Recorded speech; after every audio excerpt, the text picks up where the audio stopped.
Okay, ladies and gentlemen, I'm calling the Leawood Planning Commission regular session meeting to order for Tuesday, March 25th, 2025.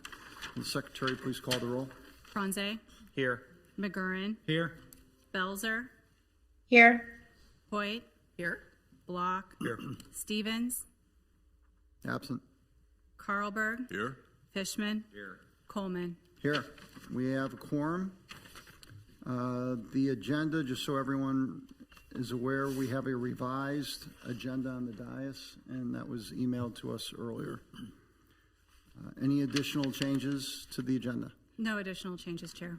Okay. Can I get a motion to approve the agenda? I move that the agenda be accepted as admitted. Commissioner Carlberg. Second. Second, Commissioner Block. All in favor of approving the agenda, please signify by saying aye. Aye. Opposed, nay. Agenda is approved. Brings us to third point, election of officers. We'll be electing a chair, vice chair, and secretary this evening. We'll open the nominations for chair. Are there any nominations? Mr. Chair, Commissioner Block. I nominate you as chair. Thank you, Commissioner Block. Is there a second? Second. Second, Commissioner Hoyt. Any other nominations? Okay. All in favor of approving David Coleman or me as chairman, please signify by saying aye. Aye. Aye. Opposed, nay. Thank you very much, everyone. I appreciate your support.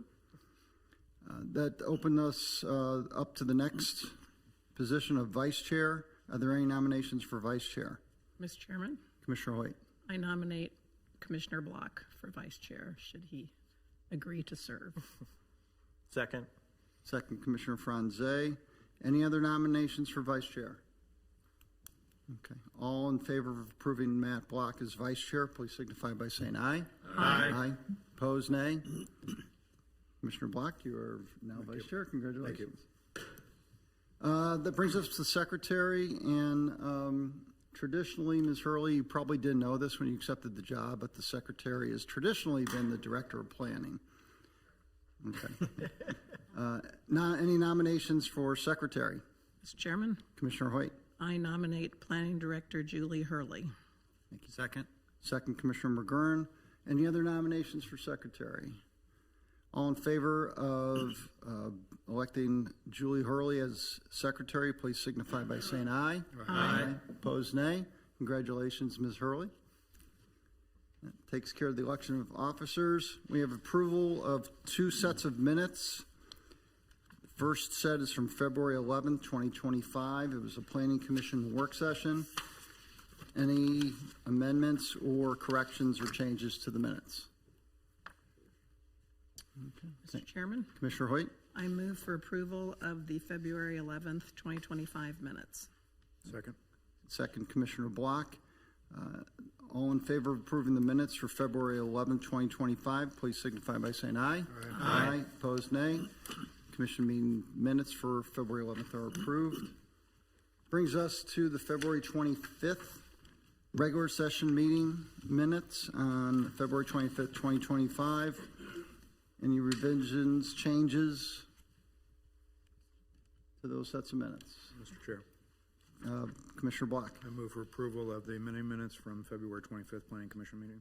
Commissioner Block. Second. Second, Commissioner McGurran. All in favor of approving the regular session meeting minutes for February 25th, 2025, please signify by saying aye. Aye. Opposed, nay. Meeting minutes are approved for the 25th of February.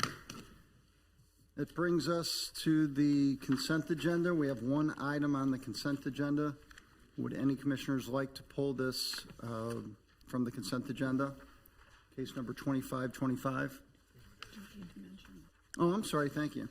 I'm jumping ahead here. I'm just so excited to get to the agenda items.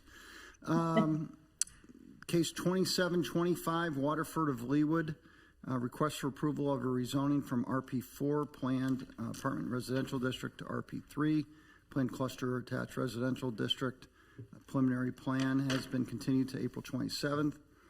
Case 1224, Leawood Development Ordinance Amendment to Section 16-4-7.3. Landscaping requirements has been continued to May 27th. Now that brings us to the consent agenda. case 2525 Regents Park, 135 Village Cooperative. Would any commissioners like to pull this from the consent agenda? Mr. Chair, Commissioner Block. I move for approval of the consent agenda. Thank you, Commissioner Second. Block. Second, Commissioner Hoyt. All in favor of approving the consent agenda, please signify by saying aye. Aye. Opposed, nay. Consent agenda is approved. That brings us to new business, case 116-24, reserved at Iron Horse Townhomes. Request for approval of a rezoning from SD NCR, Planned Neighborhood General Commercial Retail, to RP3, Planned Cluster Attached Residential. Preliminary plan and preliminary plat located south of 151st Street and east of Mission Road. Ms. Cricks, you have this one? Yes, sir. Okay, please continue. Thank you, Mr. Chair, members of the Planning Commission, Michelle Cricks, Leawood Planning Department, and this is case 11624 for reserve of Iron Horse Townhomes, a rezoning from SDNCR to RP3, a preliminary development plan and a preliminary plat on a gross of 6.40 acres and a net of 4.45 acres. This item comes before you this evening with a staff recommendation of approval. This project is located at the southeast corner of 151st and Mission Road on a gross acre of 6.4 acres. The applicant is proposing 18 dwelling units on the site, and it would be four fourplexes and a duplex for a total of 18 dwelling units. Currently, the property is owned SDNCR, which is Planned General Commercial Retail, Neighborhood Commercial Retail. He's proposing to rezone that property to Planned Clustered Attached Residential, or RP3. The proposed density is 4.04 dwelling units per acre, and it's also equivalent to 10,772.6 square feet per dwelling unit, which is how the density is actually calculated for RP3. So the project site, as I stated already, it's located at the southeast corner of 151st and Mission Road. The site topography is actually very steep from 151st and Mission Road. There's a very steep grade down to kind of a bowl section down at the southeast corner of the property. The property is also very densely wooded, and there is a large 170-foot wide KCP&L overhead power easement that runs along the eastern half of the property.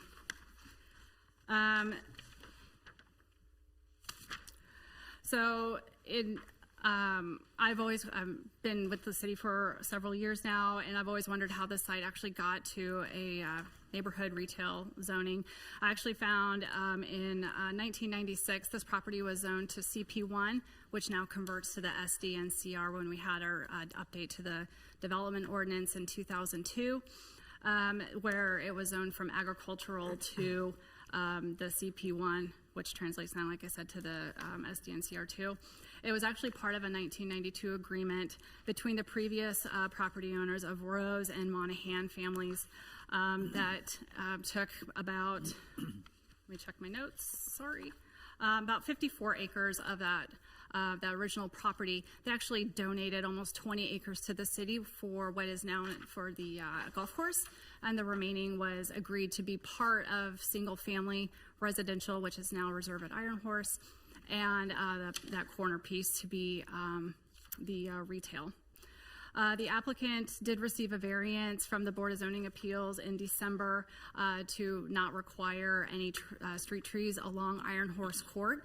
Due to that overhead power line, actually the easement's very restrictive and doesn't allow any structures, any large landscaping. They want to pretty much keep that clear, and if you actually look at the aerial provided in the on that first that page in here, you'll see where there's a huge swath of no trees, and that's because of the easement is very protective. So the applicant did receive a variance for that in December. The current property is unplatted. They are proposing underground detention at the south end of the parking of the development. And there's one access point proposed into the development, so the access would come off of Iron Horse Court and in a cul-de-sac bulb, and the buildings actually would be on the north side of the street and along the east, and then at the very terminus of that cul-de-sac bulb. As I said, they're requesting 18 dwelling units. All of them would be attached with a maximum of 4 dwelling units per building, and then of course there is one duplex.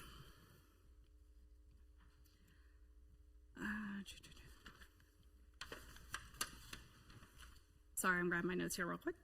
The applicant did provide a preliminary landscape plan for the city to look at, and a preliminary is really only that we need at this stage of the game, since we're only doing a preliminary and rezoning. But they are proposing street trees along 151st and Mission Road. They are proposing some interior trees, ornamentals, landscaping, foundational plantings around the buildings. But of course, anything that's within that easement will be, there will be no landscaping within that. Typically, because this is going to be proposed to be rezoned to RP3, a tree inventory is typically required.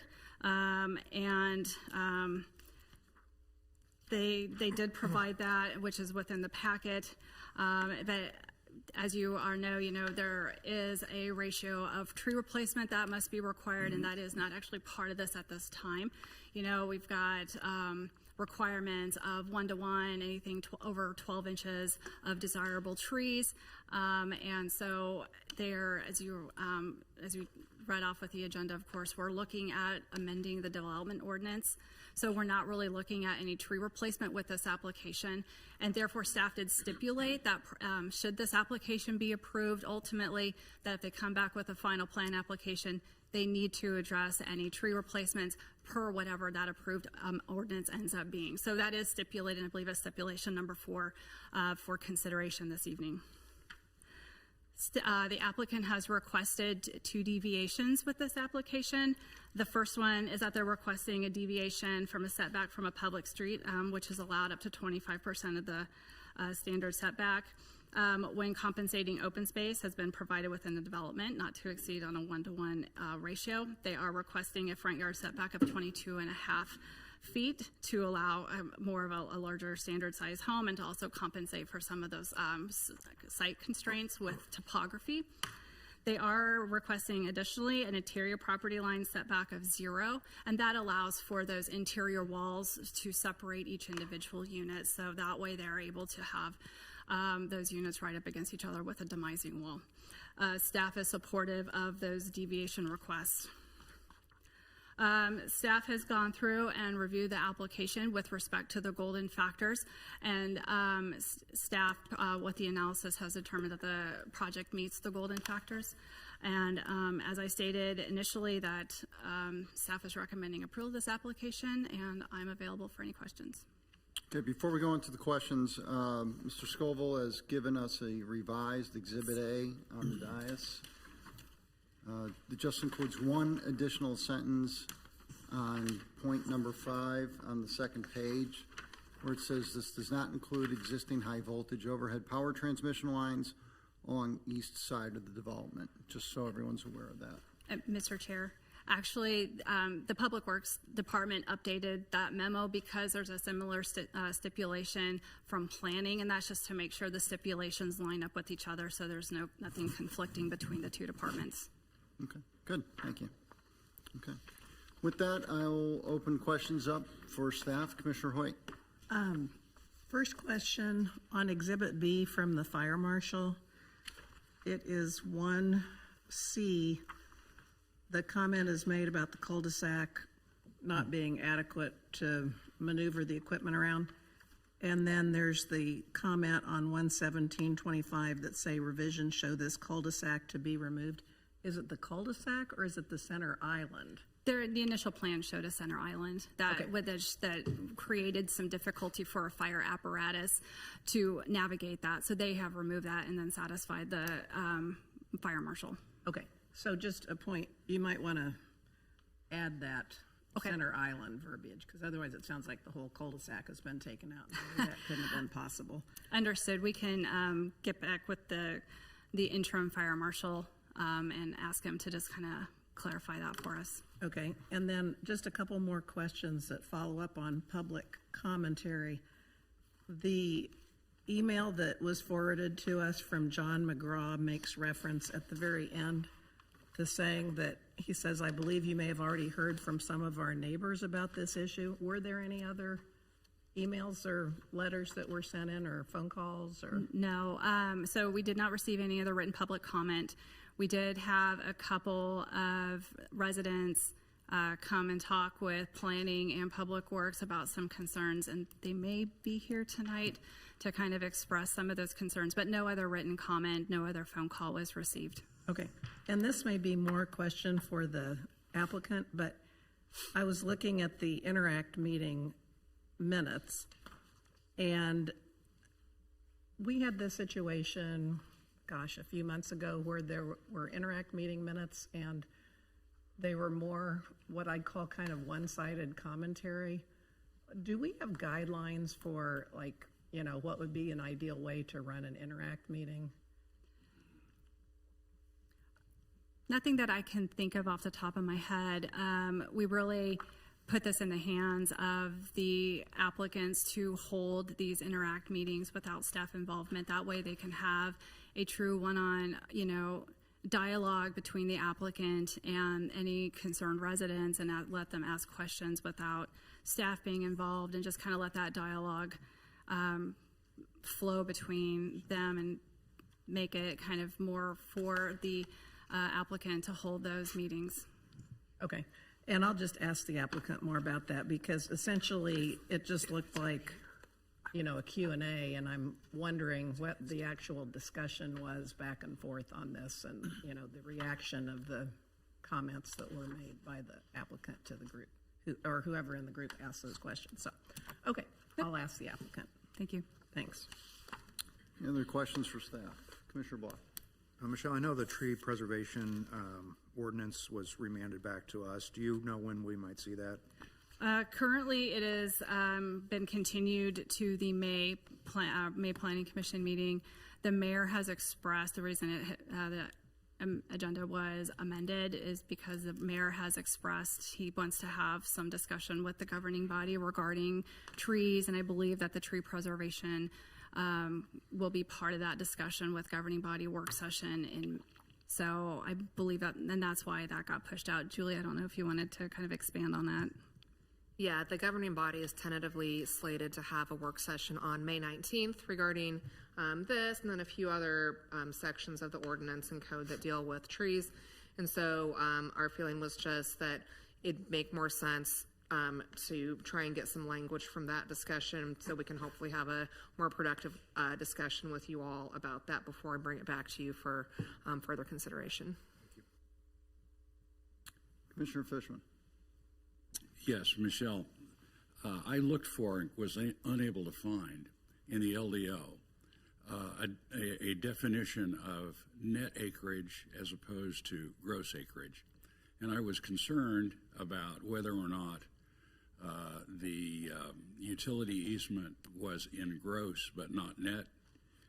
Likewise, the retaining wall, likewise the underground detention. Can you clarify that for me? Typically, anything that is dedicated as public right-of-way, that is taken out of the gross acreage and becomes net. So yes, the overhead, that utility easement is part of the net acreage. The detention is part of the net acreage. Anything that is on the property outside of the right-of-way. We put the gross and net to really kind of clarify when we're doing density calculations. It gets with MXD, it's calculated a little bit differently, but we've been trying to practice on putting net and gross. But that net excludes any future right-of-way dedication that they are proposing with the final plat. Was it proposed that the underground detention be dedicated? No, it is the private detention for the applicant. Well, so that would be included in Yes. gross, but not net. No, it'd be included in. Net, not gross. Not, and Yes. not gross. Correct. Thank you. Any other questions for staff? Okay. I have Mr. Chair. Oh, I'm sorry, Ms. Belzer. Is there a plan for widening Mission Road at that point and heading north? I'll let Mr. Scoville come to the podium to answer that. Brian Scoville, city engineer. Mission Road is intended to be improved. However, that east curb line is intended to extend further east. And this site actually has already provided the right-of-way, if I'm not mistaken, on that east side of Mission Road. There's additional right-of-way that's needed along 151st Street. So that's been stated in some of the stipulations, but we worked with the developer to identify that, and Mission Road will be improved, but we do not anticipate the east curb line to extend further east. Okay, thank you. Thank you, Commissioner Belzer. Any other questions for staff? Okay, I have a couple, Ms. Cricks. In regards to the history of the property, in 1992, there was an agreement between the city and the original property owner that it looks like that property was, well, in 1996, the property was rezoned from agricultural to CP1, which is planned neighborhood retail. Was there are there any other plans for this property since 1996 that went through? So initially, when I was reading back through the history, initially they were thinking a convenience store for that property, and actually the original thought was it was going to be CP2, which translates to SDCR, which is the Planned General Retail. However, during all the Planning Commission and Governing Body meeting, they actually downzoned it to the CP1, which translates to the neighborhood retail, which is less impactful than the general retail is. So, so when that property got zoned in 1996, that was kind of that initial thought was actually going to be more of maybe a neighborhood retail center, a little strip center was proposed, and maybe thought that was going to go in there. That never transpired. I am not aware of any preliminary plan that has come before the Planning Commission since 1996 rezoning. Any preliminary plan that would have been brought forward has long since expired, but as we all know, zoning doesn't expire, but the plan would. Over the years, I know there's been some possibly high-level thoughts of, maybe, again, a small retail may have been brought up, or, some sort of religious facility or multifamily residential, but nothing that I'm aware of has ever come to fruition on that. So I'm kind of drawing back a little bit on what I know of the site and some of my memory of it and what I've heard. But as far as I'm aware, I don't believe nothing final has been brought forward. And the property remains unplatted. It is still an unplatted piece of property as well. So anything final has also long since expired because in the state of Kansas, final plans expire after 10 years. Right. Okay. I just wanted to test your memory to see if there was anything that it was ever approved for retail for this particular spot, since it is currently zoned as retail. Okay. So I did read that these are not going to be rentals. These are going to be ownership. Someone is going to actually be buying the units. That is my understanding, but maybe the applicant can expand on that a little bit more.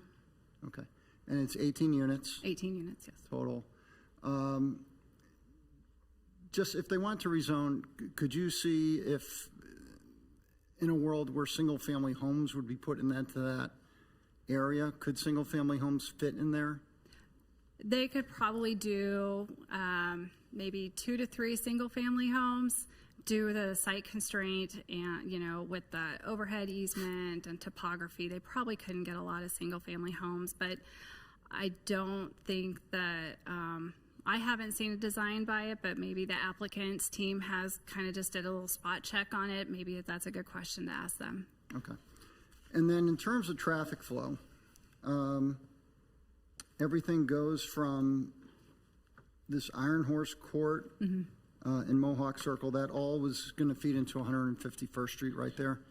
Are there any lights or stop signs or anything at that junction where it comes out to 151st Street? Oh, from currently? Iron Horse Court? Yeah, so There's a stop sign from Iron Horse Court onto 151st, and then 151st and Mission Road is a four-way stop sign currently. Can you put just an overhead? I'd like to get a little bit better idea of the traffic flow in that area. What's that now? What's on? Yeah, there's a four-way stop sign at 151st and Mission Road. Yes. Yes. I apologize if I misspoke. No. Just to exit the development.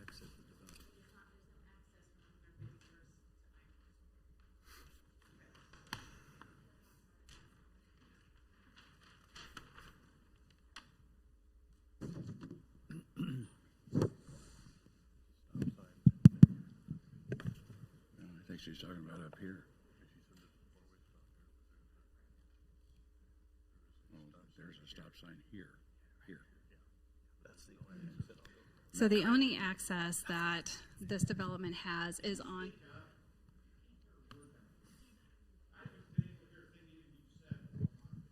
I'm sorry, is that better? Okay, sorry, I always feel like I'm yelling. So this whole development only has one access point, and it's right here on to Mission Road. So the homes back here in Reserve and Iron Horse, and the proposed development would have access, if approved, onto Iron Horse Court, out here onto Mission Road, and then here's the that's the intersection at 151st and Mission Road. Due to topography, we really couldn't have access up to 151st or onto Mission Road. We would probably have to, if we did, they'd have to line up with this access over here, and due to topography, would have to probably come almost all the way underneath the power lines for slope. Okay, so everyone in the development's going to take a right-hand turn out, go on Iron Horse Court, and then exit out to Mission Road then? Okay, all right. Thank you.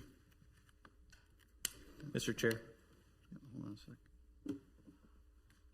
sec. Commissioner Franze.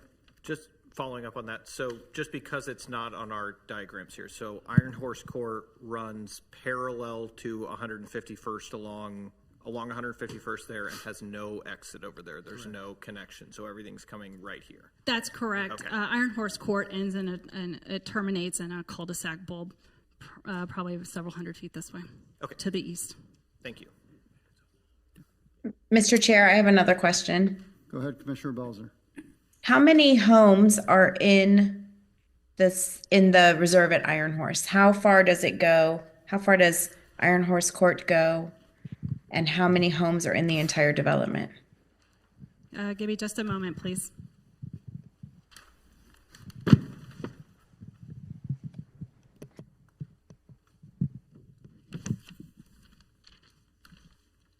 Looks like it's 31.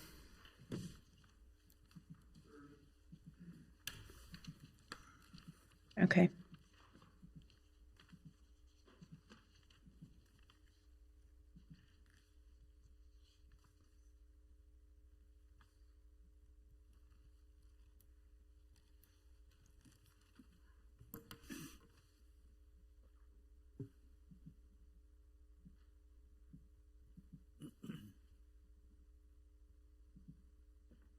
Yeah, it's 31 in that development, 31 homes. Thank you. Okay, thank you. Any other questions for staff? I do have another Commissioner question. Fishman. Yes, Michelle. In your recommendation, was any consideration given to the fact that this site is particularly constrained by the underground detention, which is not part of net acreage? Well, it is part of net acreage, and the retaining wall on the north, which is part of net acreage, which seems to concentrate the 18 dwelling units into a smaller area than would be suggested by 4.4 acres, 4.4 net acres. It's a unique site. It's difficult to develop. I recognize that. But I'm a little bit concerned about the density involved in 18 dwelling units in what's really a smaller area than 4.4 acres. Can you speak to that?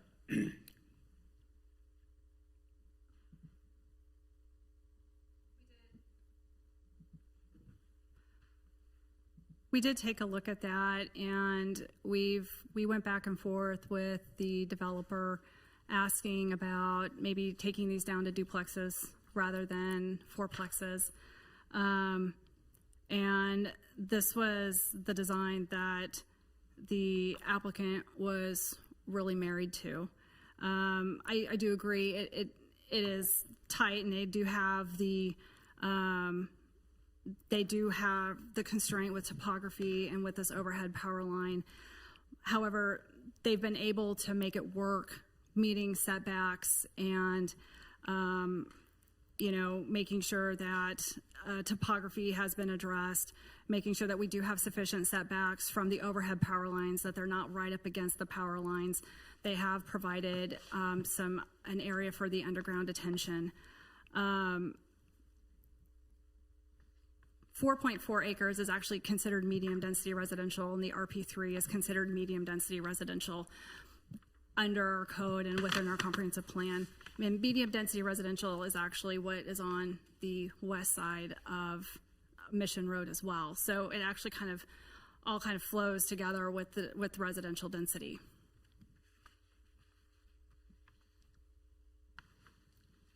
Well, I understand that. It just looked to me like it was, given the unique aspects of the site, it looked like it was a little bit out of character from the standpoint of density. So, you told me that the developer had no flexibility as far as putting in fourplexes rather than duplexes. We'll just have to consider that, I suppose. Thank you. Commissioner Carberg. Do we have any other instances in Leawood where housing developments have had carve-outs like this for something as dense or such a different character?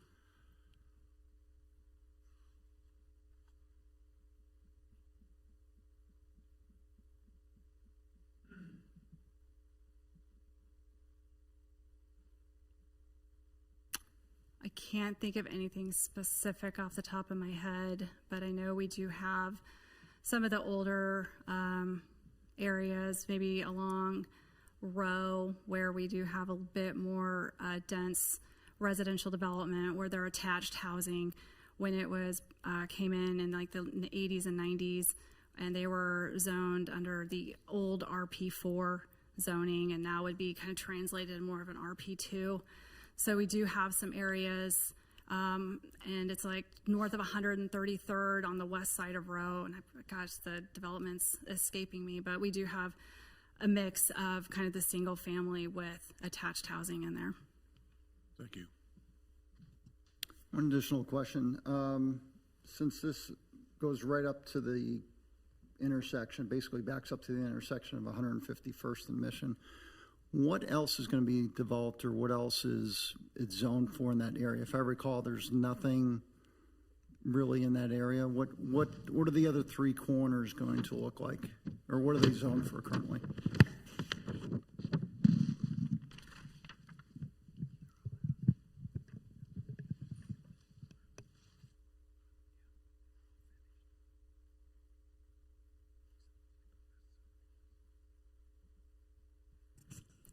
So the northeast corner is zoned R1, which is low density single family residential. That's the old Mission Heights, I believe. That's now Hills of Leawood. That is 15,000 square foot lots with the R1. At the northwest corner is RP1, single-family residential with a minimum of 12,000 square foot size lots. And then on the southwest corner of 151st and Mission Road is actually RP2, which is single-family detached clustered with 6,000 square foot minimum size lots. And those are duplexes? No, those are single-family. I'm sorry? Villas.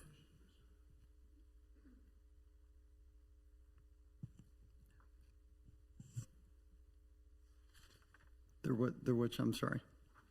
They're villa homes. Villa homes, okay. All right, thank you. Any other questions for staff? Okay, with that. Mr. Chair, I have one, I'm sorry. Commissioner Belzer, go ahead. I have one further question for staff. It may end up being for the applicant. I share Commissioner Fishman's concerns about the density, and I'm wondering if you know how many bedrooms are planned per unit. That's a question I'll defer to the applicant. Okay. Thank you, Commissioner. Any other questions for staff? Okay, I'll invite the applicant to come forward, please. Please state your name and business address for the record.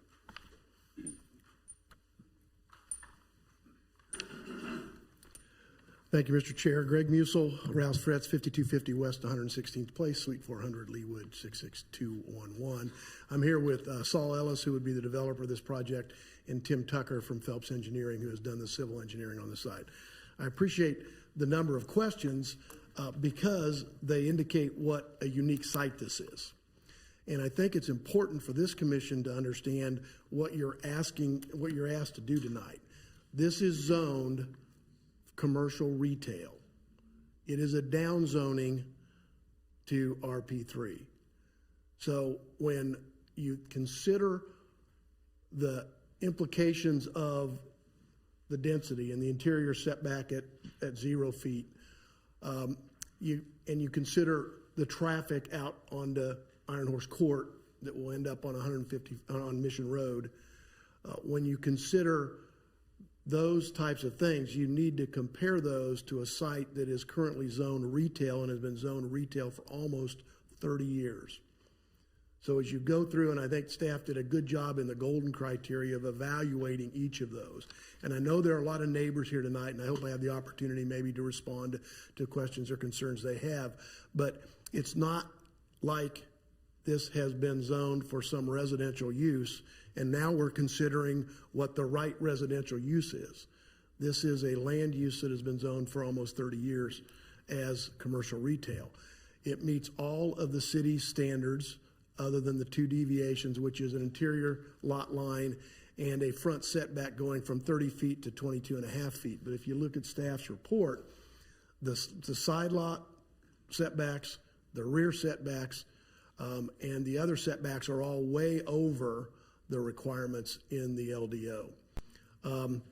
We agree with all the stipulations. The tree preservation ordinance, I'm interested in when that comes back to you too, because this is a site that truly may be unique in Leawood in that, first of all, it was cut off by a power line easement in the 40s or 50s, so it's this little section where the owners agreed with the city to donate 20 acres for Iron Horse in exchange for the commercial zoning, which they achieved in 1996 officially.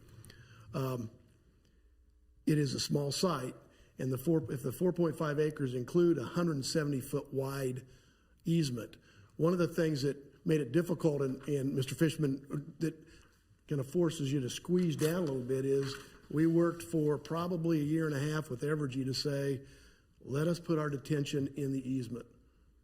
No tall trees growing up into your lines, nothing affecting the foundation of your poles.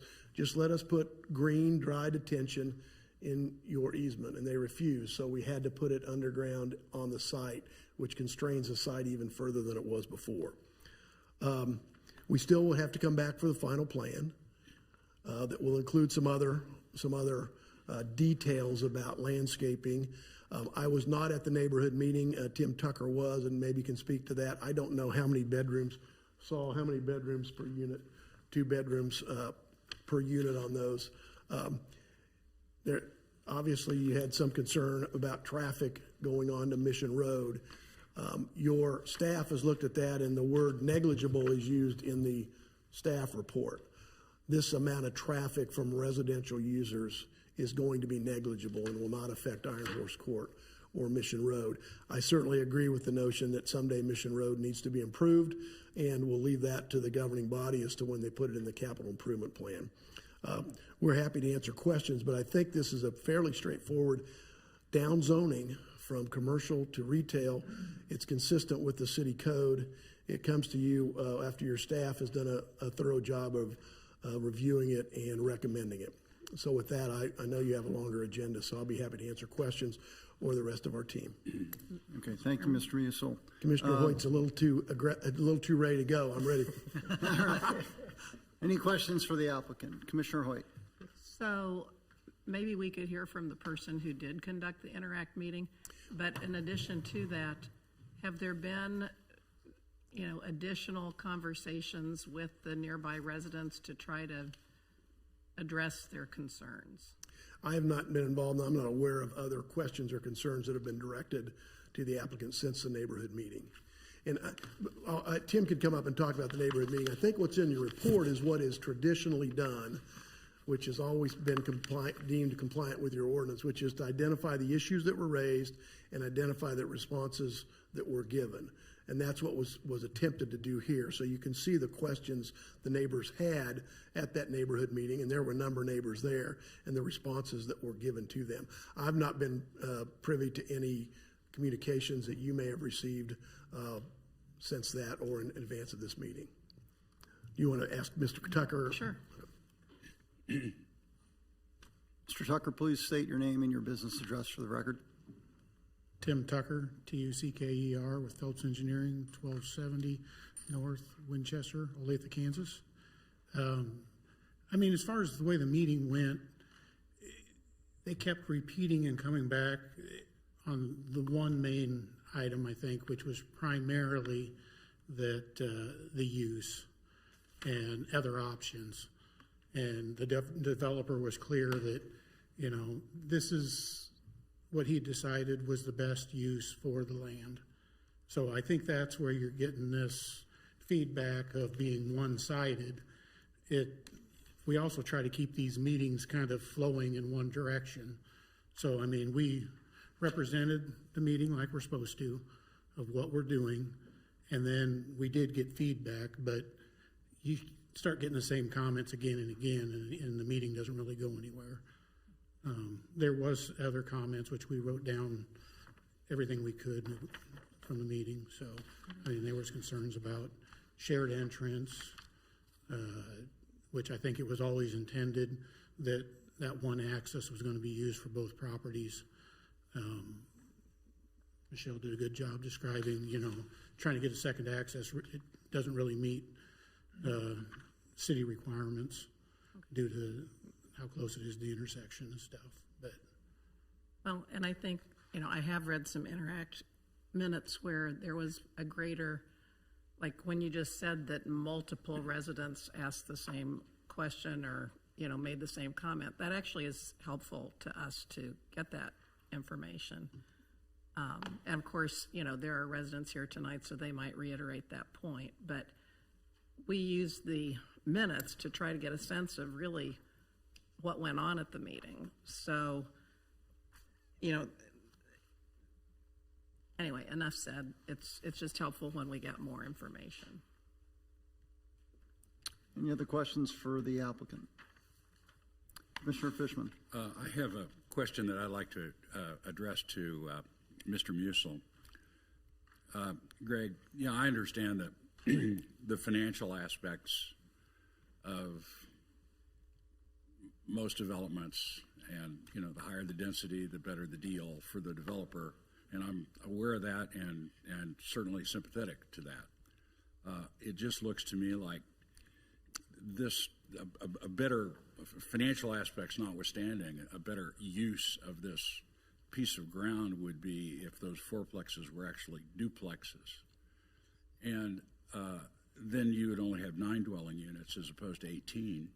Each of the dwelling units would be larger by some factor, I think your floor plans now are about 1,500 square feet. As duplexes, they would probably be double that. Is it feasible, Greg, that duplexes could be made to work from a financial standpoint? Do you really need to jam 18 families into this piece of ground? Or can you get along with duplexes, which just looks to me like a better use? This site is difficult for a number of reasons, including the topography. So there's extra engineering work, extra civil work, a very small number of units that you can get in there.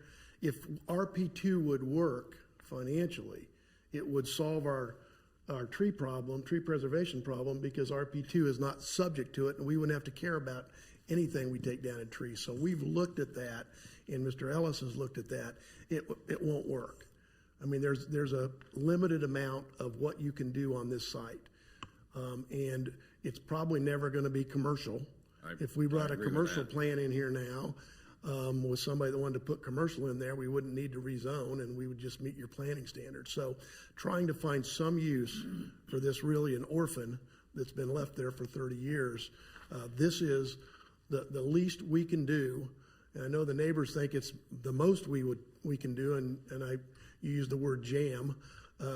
So I understand that it can look like that. I think in the overall context of what this is and what we're trying to do in a downzoning, it is appropriate, as your staff has suggested.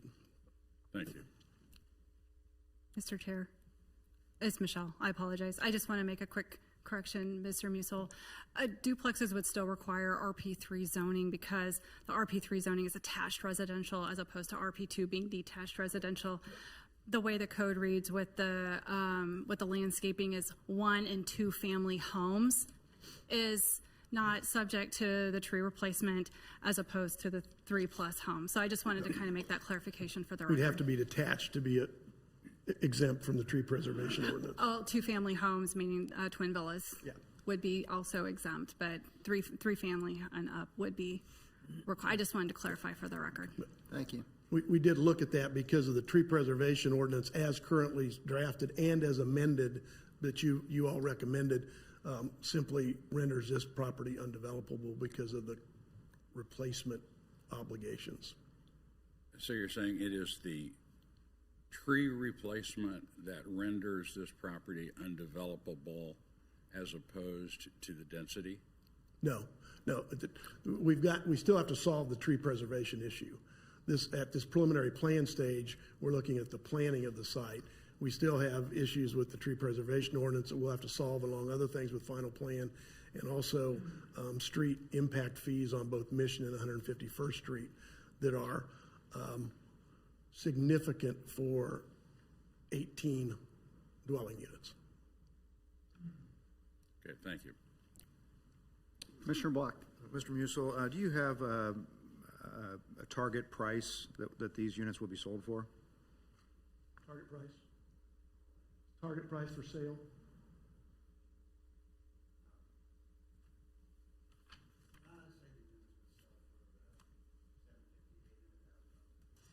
Saul Ellis, the developer, $750,000 to $800,000 is what he's looking at,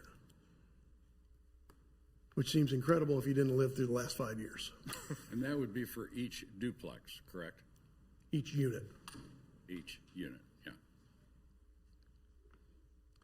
I mean, the question was asked of Ms. Cricks about whether there's something similar to this in Leawood, and there's nothing modern similar to this, maybe the 80s or 90s, but that's why this niche, Mr. Ellis is willing to put his money in to say this niche is going to work, because it's a kind of unit that we don't have in Leawood, and it will be attractive to empty nesters and folks that don't need a single family home, want maintenance provided through their HOA, and that type of thing.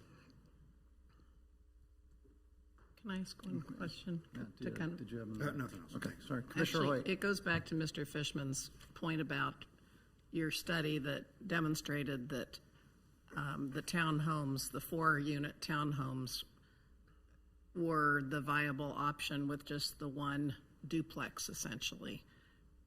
and you probably considered this, but was there consideration of a different mix? You know, even if it's not all duplexes, but just a, 50-50, the townhomes and the duplexes, which would slightly address the density issue. I think the answer is the more you move toward duplexes as detached 2-unit dwelling units, the fewer units you have. So every time you do that with setbacks and otherwise, you reduce the number of units you have. And there is a breaking point on a site with these construction constraints and costs that you simply can't overcome. And so we've tried as best we can to fit within the LDO, and I think we've done that with the 2 deviations. Okay. Any other questions for the applicant? Okay. Thank you very much. Love the chance to respond to the questions. You will have a chance to, an opportunity to respond to points raised during the public hearing. Okay, with that, I will open up the public hearing. Some guidelines on the public hearing. We have a list of people that signed up on the way in. Each person will get 4 minutes to speak. There will be a timer on there. It will turn yellow and then red and hopefully make a noise when your time is expired. It is appreciated the speakers keep repetition to a minimum. And anyone wishing to speak either in favor or in opposition has an opportunity to speak. And I'll just go through the names as people signed in. Alan South.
Technology is great when it works. Very true.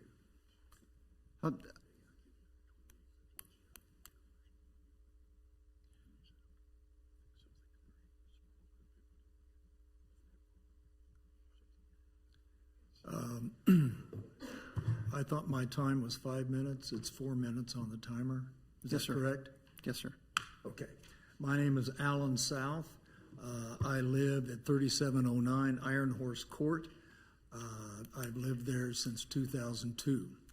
I'm kind of talking out of turn, if you will, because one of my concerns is the stormwater retention and what effect the stormwater retention or lack thereof will have on my house, which is directly across the street from where the water retention is the first lot in the reserves at Iron Horse. When I purchased my property in 2002, I was not in the floodplain. I am currently now in 2025. I have the highest flood rating under the National Flood Insurance Program, which I have to have. Every time it rains, a substantial amount, my backyard is inundated by Negro Creek. This has not been addressed by the city of Leawood in its last effort in 2008 with respect to redoing Iron Horse Golf Course and also some work on the banks of Negro Creek. I am concerned with the stormwater drainage.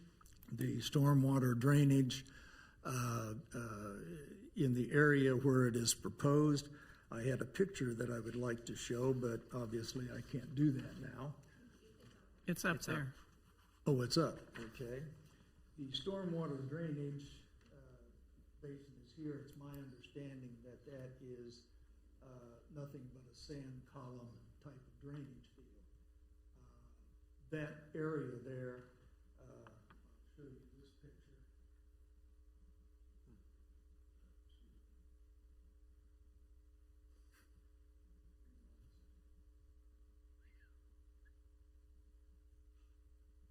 Is it on? Yes. The area is right up here where the stormwater drainage is. This area here is underneath the utility easement, and this is a perpetual wetland here. Water will not percolate there. I took this picture about 5:15 this afternoon. I don't know when we had a last significant rain, but this is all wetland here in Water. There will be really no effective drainage.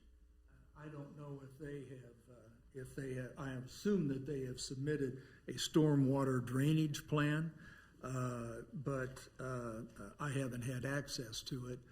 But there is probably no consideration made for any downstream modifications that the stormwater drainage plan should have.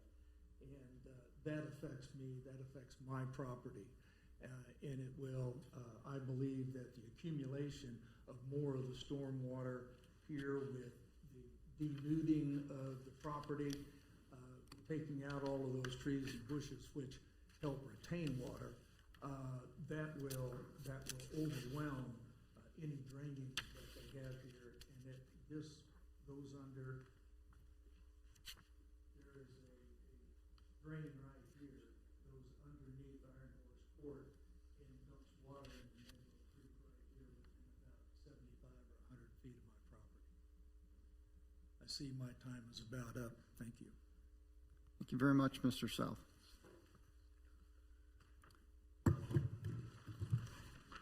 David Payne.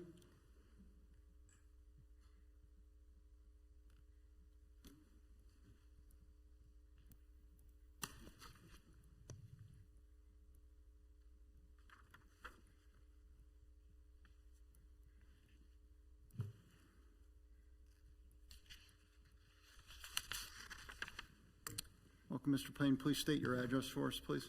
I'm sorry, I can't hear you. Please state your address as well Okay. for us. Your name and My address. name is David Payne. I live at 15148 Mohawk Circle in Leawood, Kansas, in Arnhorst Court.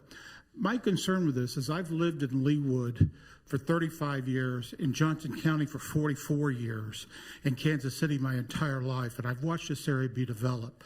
I've never seen, except for one place in all of South Leawood, which is Leawood South, where you enter in a subdivision to go into multi-housing subdivision. In other words, in Leawood South, you enter into a group of multi-townhomes or duplexes to go into the subdivision. But this has been being approved where they will have to come in to the main entrance of our subdivision to enter in these 18 homes that are being built. This is very unfair to us because it's going to create at least 18 more cars to possibly 36 more cars coming into a subdivision that's already has trouble getting out on Mission Road in the mornings because I have too many times. In addition to that, you've never done spot zoning like this. Every subdivision out here, I've never seen 28 years after a subdivision's been started that you rezone it to allow multi-housing to be built where they have to enter in through single housing subdivision. It's just not been done. I went through there every place that you have approved or it's been approved in Leawood, going from South 435 all the way to 159th Street. And other than Leawood South and a little section of Verona, either Hills or Garden, that's it. You've never come back and zone something where they have to come in. Now, if they come in off of Mission Road or off 151st Street with their own entrance, that's fine. But they're coming into an entrance through our subdivision that they will neither be responsible to help maintain, pay for the upkeep, or anything else within regards to the subdivision, but they will be taking advantage of all the stuff that we have to do through our homeowners' dues and things for us. That's basically all I have to say, because other than that, I'd like to know where else you can tell me where this has ever been approved at on spot zoning. Because I can't find one. And unless I'm wrong, I don't think there are any. Thank you, Mr. Payne. Michael Lynch. Chairman, I'm actually deferred, and later on I've got a couple of friends that have babies at home at soccer games. Okay. So I can talk. Very good. Thank you, Mr. Lynch. Bart Hawk.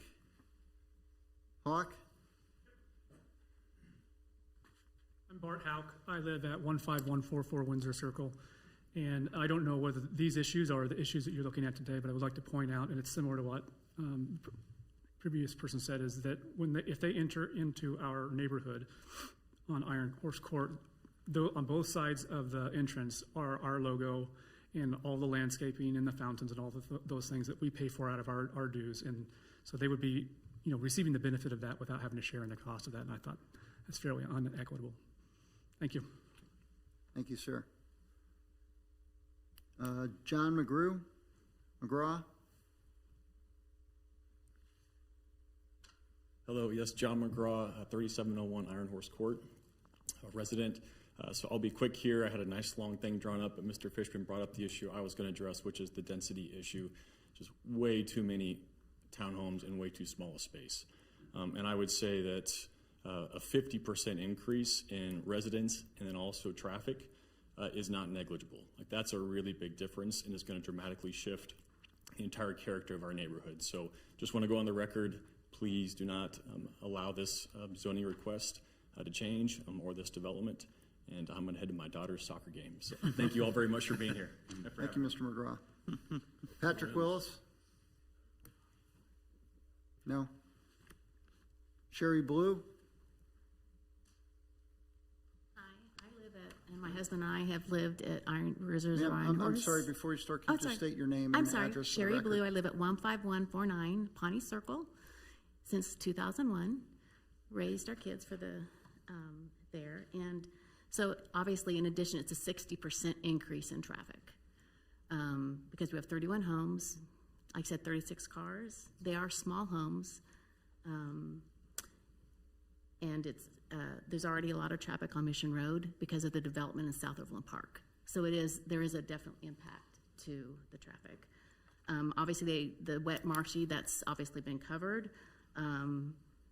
I would like to know, has there been a storm study done or has there been anything done about a storm study? Or are they just accepting their sand pit for their drainage? Has there been a stormwater retention study done by the city? Ma'am, once you do your comments. Okay, I'm sorry. That's so one thing is that the retention walls we have that are pretty standard for the neighborhoods are these large limestone boulders.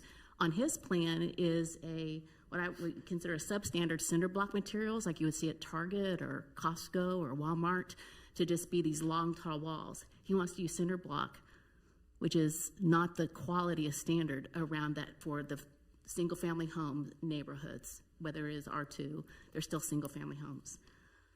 The spot zoning is just unprecedented. If you pass this, then someplace like Sharp Farm, who I looked up, it is not on a Kansas historic site, but it's a treasured farm, the Sharp family farm at 133rd. That easily, if you do this, that's setting a precedent that they could put multi-density homes right there up next to Waterford because you're doing it here. And I appreciate your serious consideration for us as neighbors. I was there at that meeting.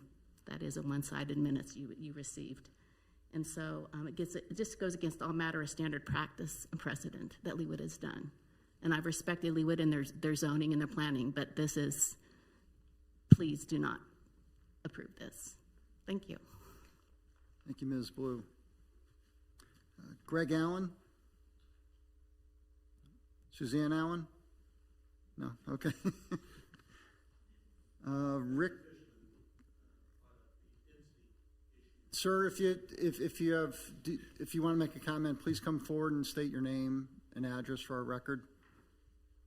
Yeah, Greg Allen at 5140 Pawnee Circle. I was going to talk about the density issue, which I thought Mr. Fishman brought up pretty succinctly and discussed. Thank you. Okay, thank you, Mr. Allen. Rick Thompson?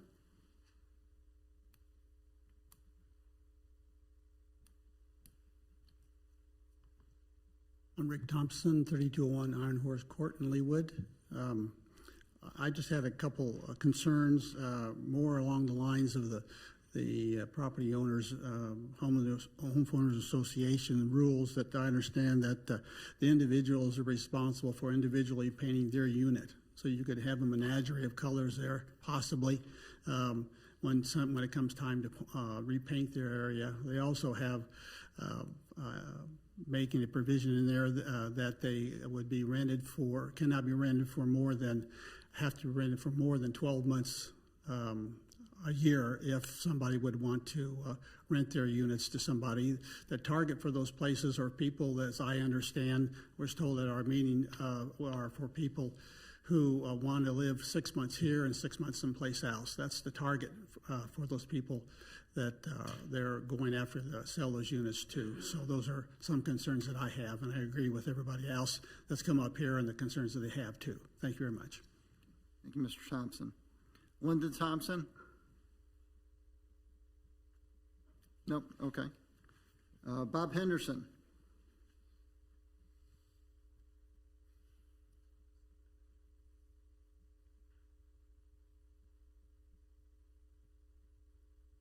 Good evening. I'm Bob Henderson, 3205 Iron Horse Court.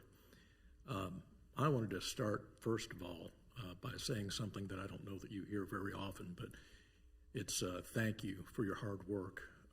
What you do is really important to all of us, and we all appreciate the time that you spend doing this volunteer work. I think that Mr. Fishman really address the density issue, and I know this has a way to go, and this is a preliminary meeting, but the density issue is extremely important to me.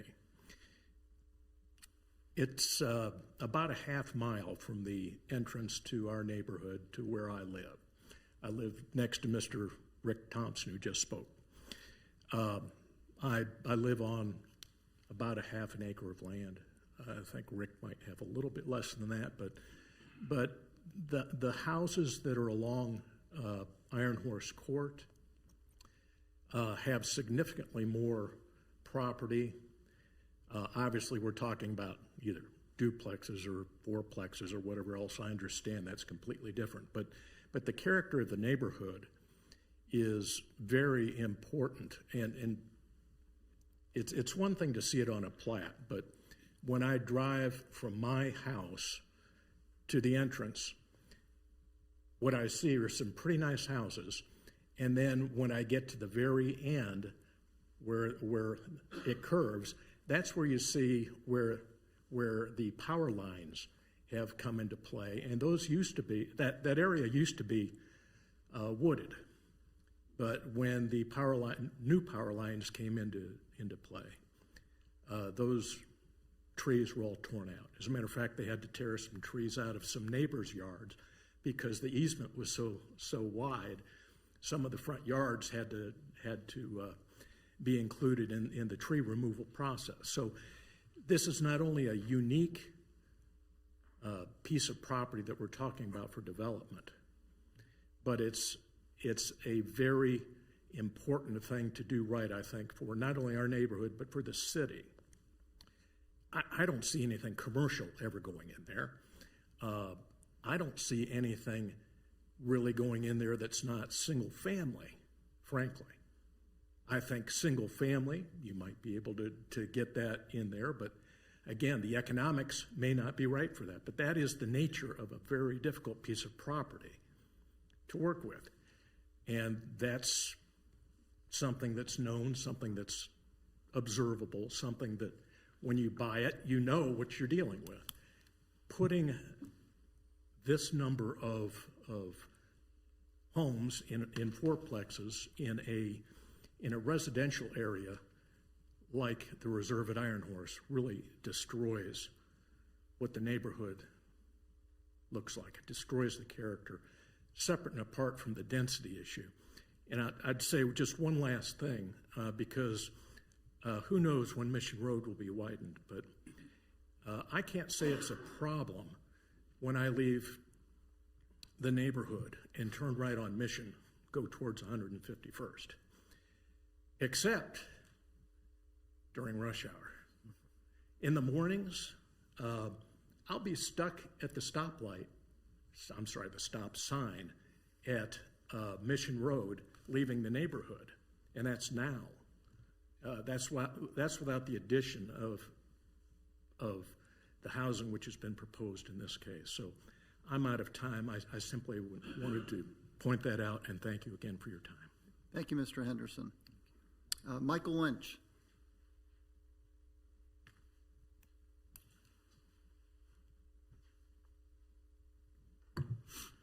Michael Lynch, 3305 Iron Horse Court, Leawood. I'm the president of the HOA for the reserve at Iron Horse. Thank you all for all your hard work. I echo my constituents' thoughts there. I just have some items that I've observed, and I'll try to be quick. As far as trees, Mr. Tucker at the Interact meeting said all those trees would be gone. All the trees on the property would be gone. There's no history, like we've talked about, of this happening in Leawood, where you've taken a residential area and put multifamily there. There's no access from Mission or 151st to that property. That's why there's no commercial going to go in there. That's why it's sat there for 30 years. I'm an original owner, builder of my home in the reserve at Iron Horse. The density issue, I think we've kind of beat that to death. But at the Interact meeting, Mr. Ellis said, I'd put 20 in there if I could. And if you put up the plat again for just a second.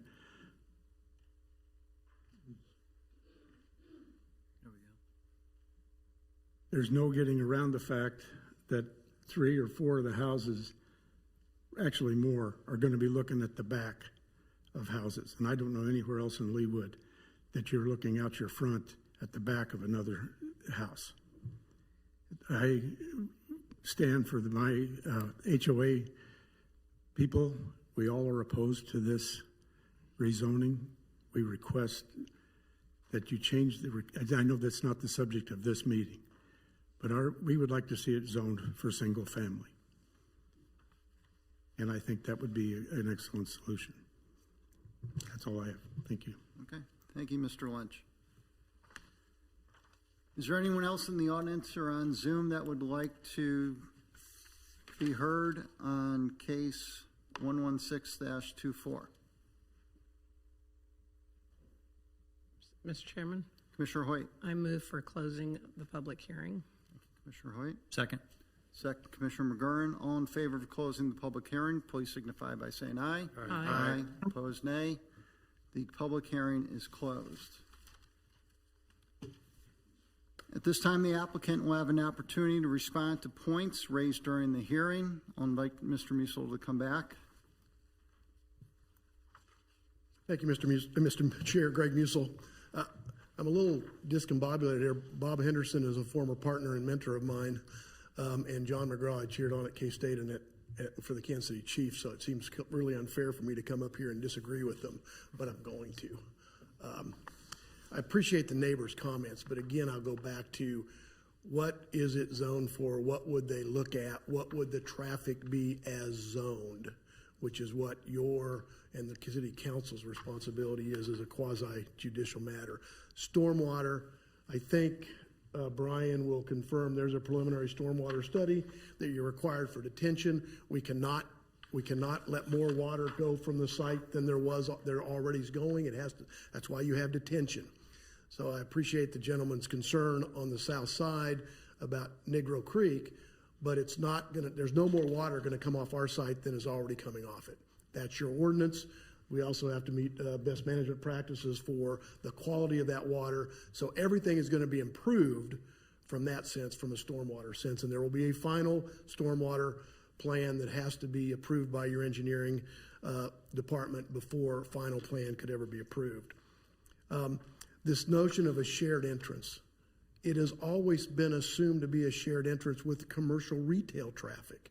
So reducing that to 18 residential units is a better traffic thing for the neighbors than what they had a right to expect, frankly, when they built their houses after 1996. This was zoned commercial. And they were too close to the intersection to be direct access to Mission or to 151st, even if the topography was flat, which it's not and it never has been. So this shared entry is something that should have been an expectation of this city and of residents.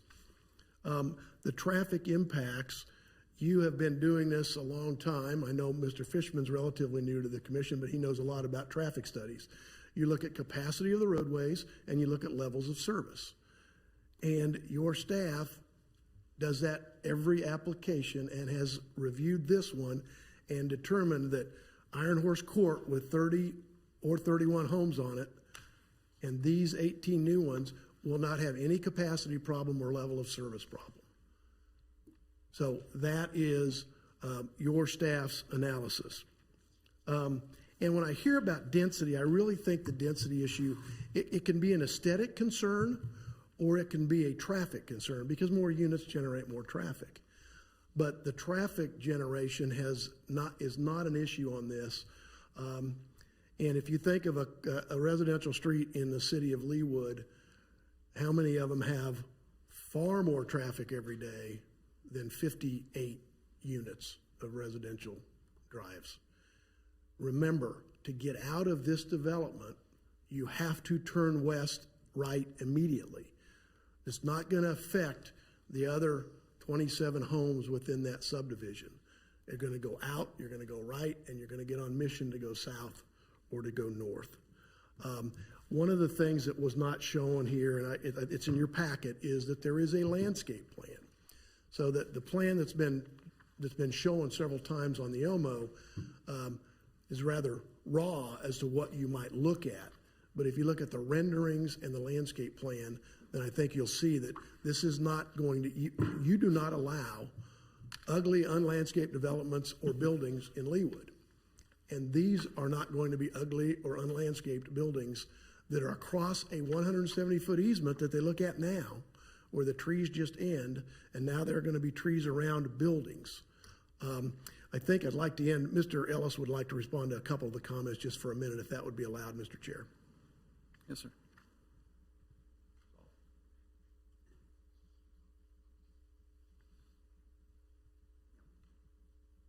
Sir, please state your name and address for the record.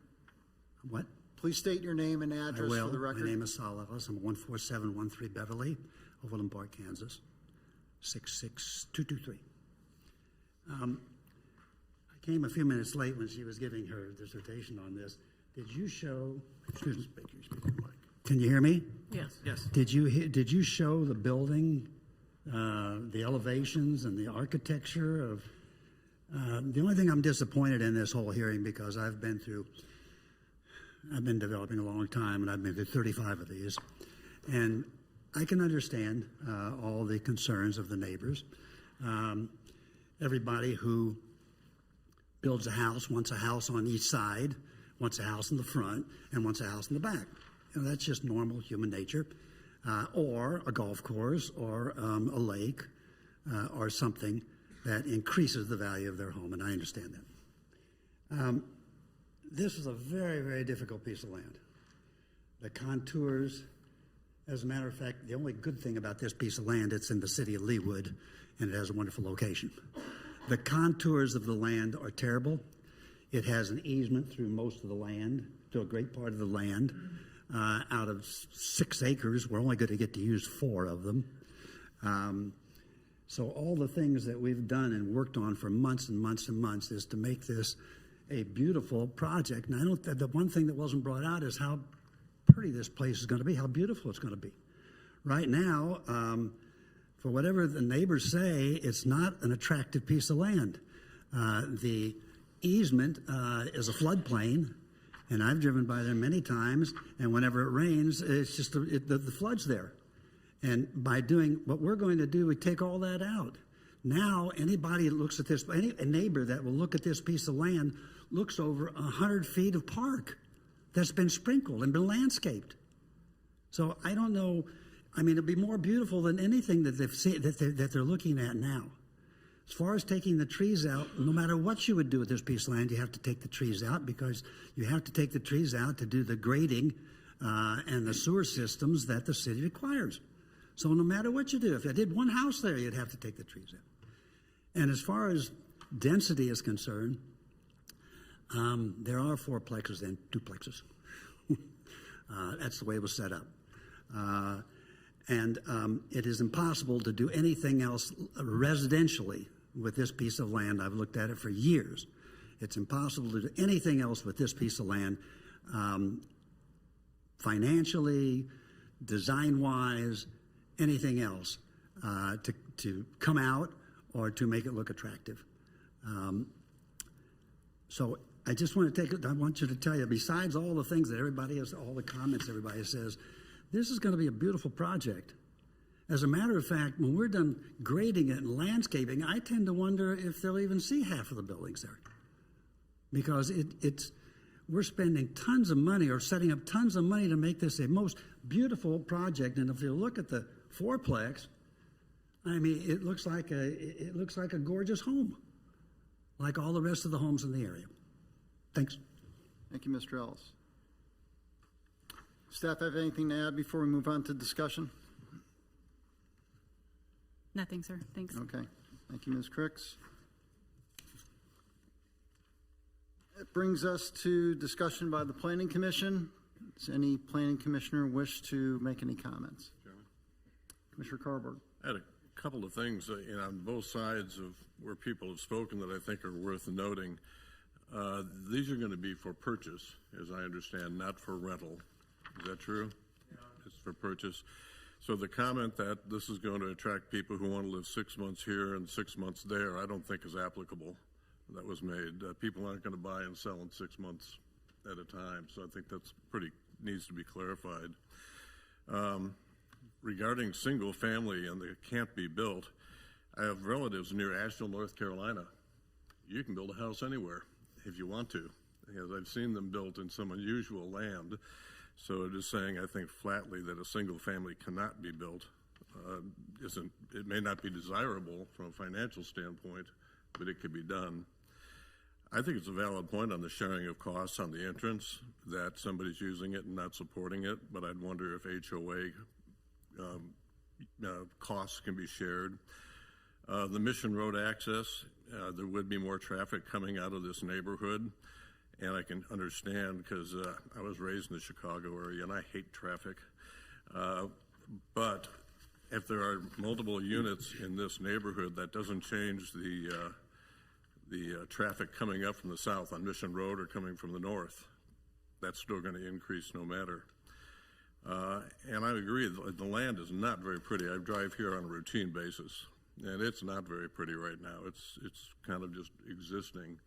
It should be nice to have something, whether it's land, a park, something there to dress it up and make it more environmentally friendly. But those are particular areas that I saw that I took some notes on when people were talking. Thank you, Commissioner Carberg. Commissioner Fishman. Yes, thank you, Mr. Chairman. I've got, based upon the residents' presentations, I've got a couple of follow-up questions. Maybe they should be directed at staff. Number one, I heard a comment concerning maintenance of the entrance.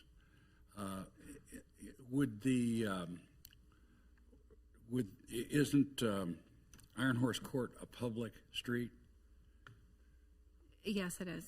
So any additional traffic on Iron Horse Court would be maintained, the street itself would be maintained by the city, correct? That's correct. Yeah.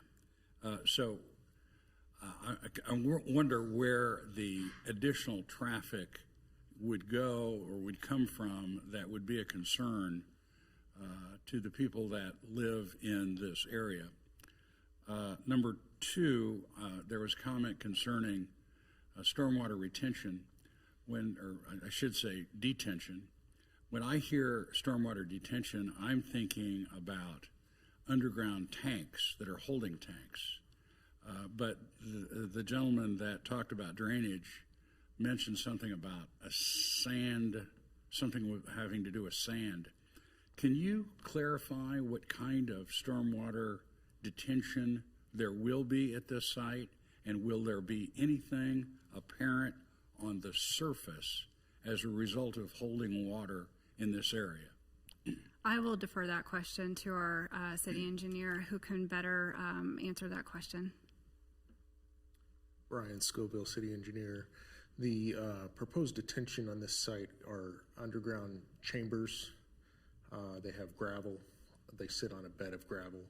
They're secondarily acting as a BMP feature.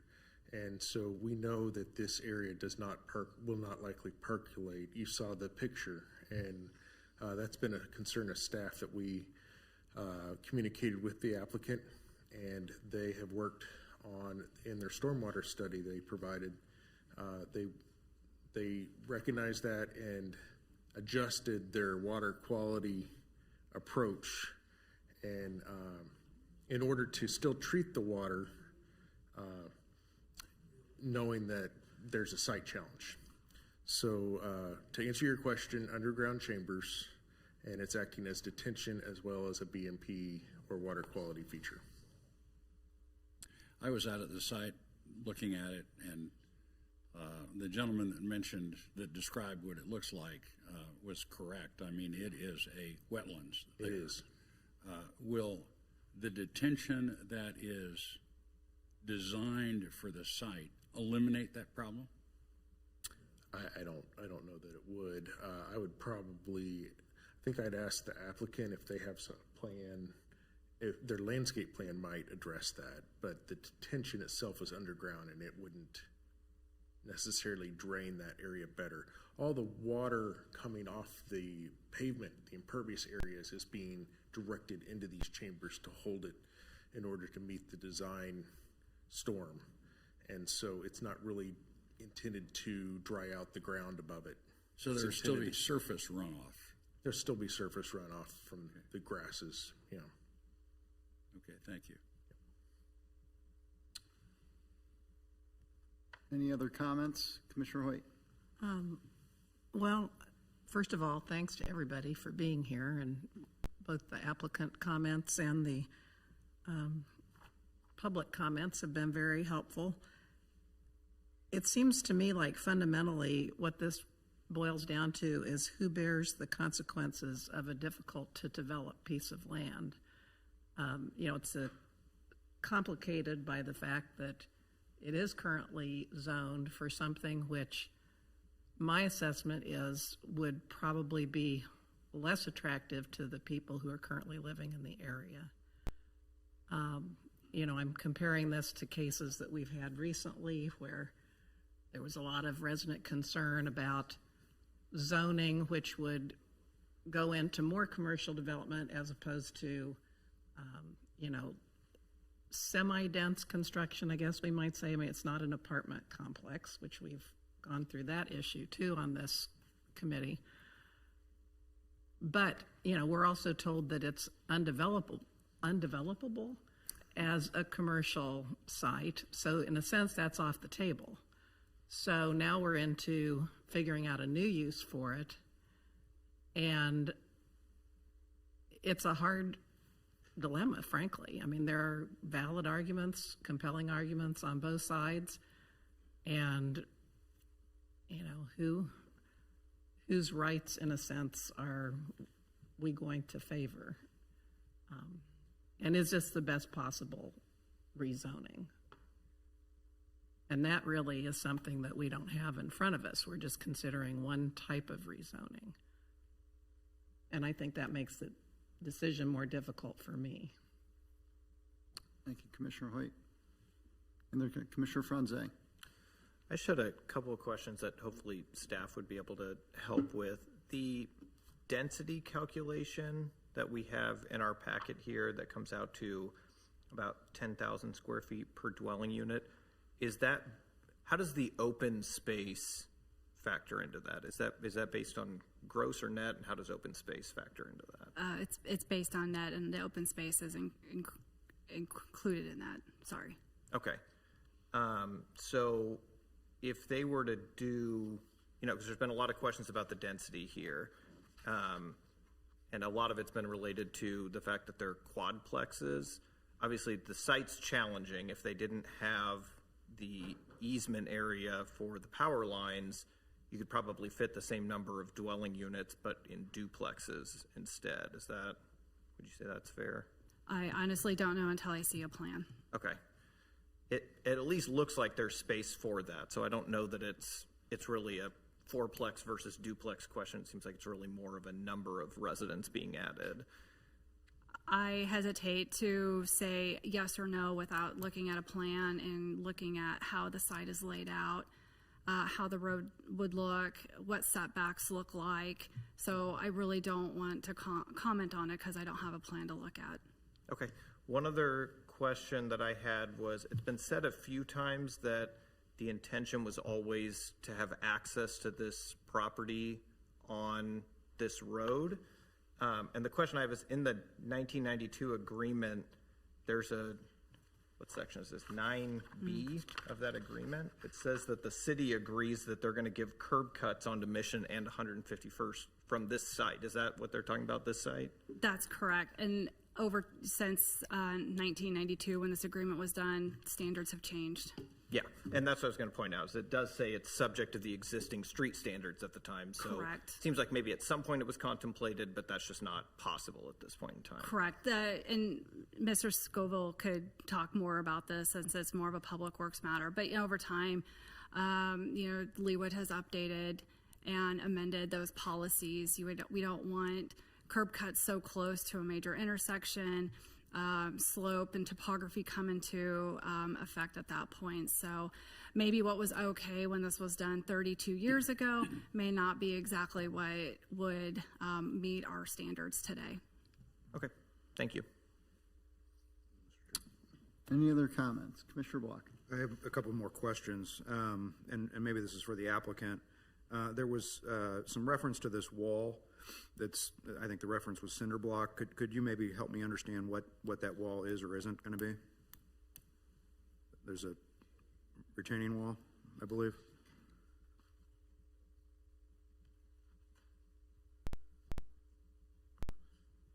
Tim Tucker. It's probably going to be kind of like, I don't know if you're a big block or a ready block with a finished face on it. So it'll be kind of, it's not natural, but it'll be similar to a large natural ledge stone. And the reason we have to use that is because of the height. We don't have room to put geotextiles behind it because utilities run along the street and stuff. So we're kind of limited what we can use. But these retaining walls are also interior facing, and they curve as they come to the east. So once you put the houses in and the landscaping, I doubt they're even going to see the walls themselves. But would there be an effort to make them match in appearance, color, or whatever it is to whatever's existing, further into the neighborhood, or not? They'll be similar, but it's like I said, it's not a natural stone. But that's what we'd called out was ledge stone. So it's a textured stone. But pre-manufactured. Yes, that's correct. But they're not little 9-inch modular blocks that you go pick up at Home Depot. And then I think Mr. Ellis referenced the amount of landscaping, which I know is not part of this application, but I guess what can or can't be done in that easement? Can it only be grass? Is there a plan to have that landscaped as well, further towards the main street, the court? I'll try to answer that question. So they as an Evergy has requirements of standards. Like you're not supposed to have trees taller than 12 feet in height. I think street lights is 14 feet in height, but everything's to their liking. So we've only proposed grass in there, native grasses, and then portion of it will be native grasses, prairie grass, and then a portion of it will be fully manicured. And we have been working with them for a year and a half, and they're pretty reluctant to let you do much of anything in their easement. And I guess I asked because, I mean, there were a couple comments that were made about kind of seeing the back end of these homes that are, along that side.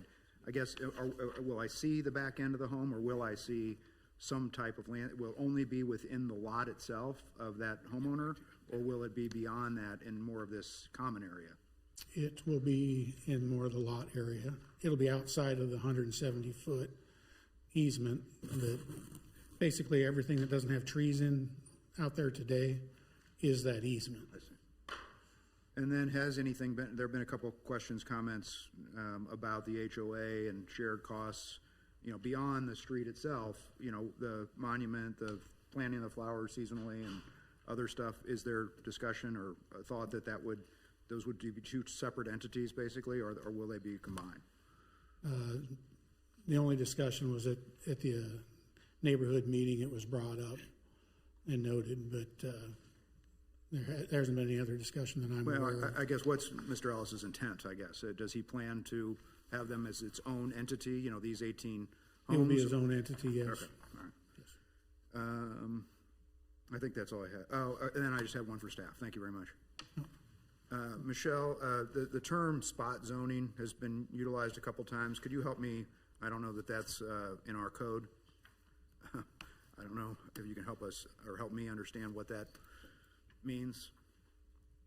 Spot zoning is basically almost like what we have now with this little commercial piece surrounded by residential.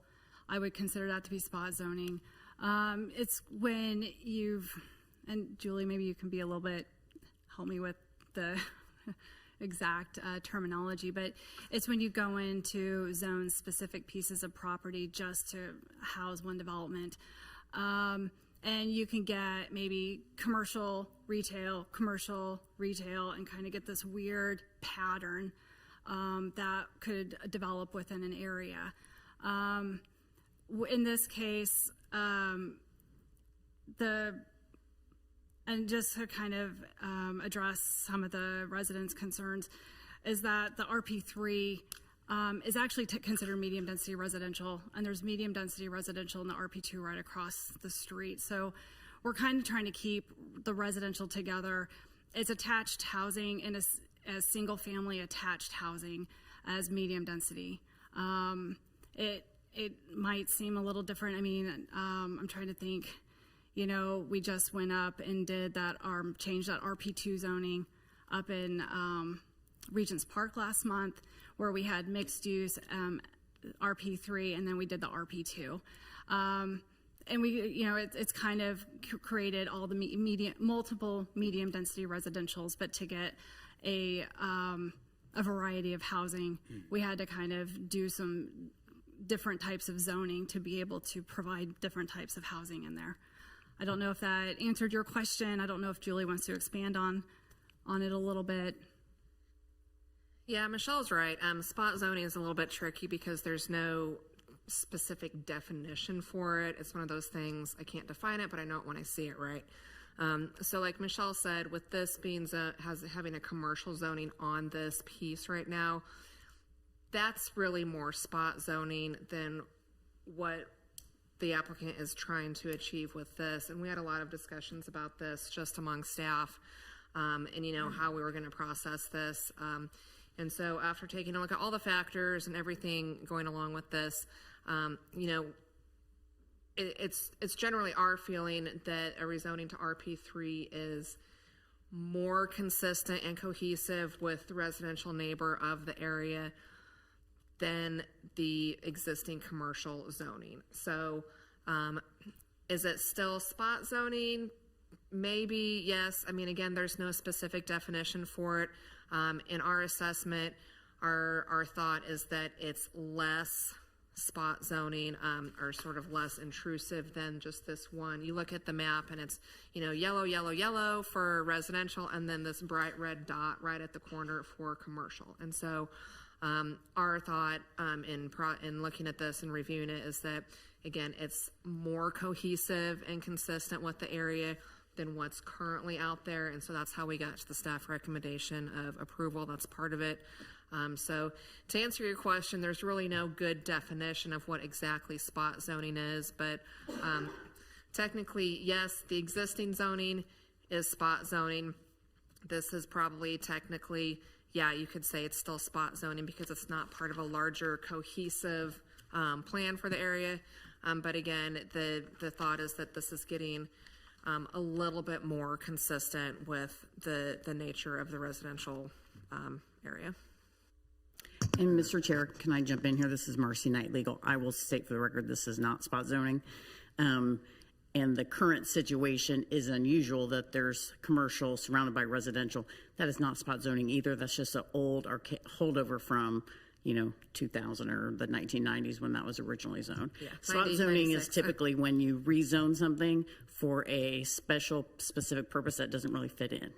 So like if you want to put a gas station in the middle of a residential neighborhood, that could be. But if it was already zoned commercial from the old days, that doesn't make this spot zoning, and making this residential, which is consistent with the neighboring communities, is not spot zoning.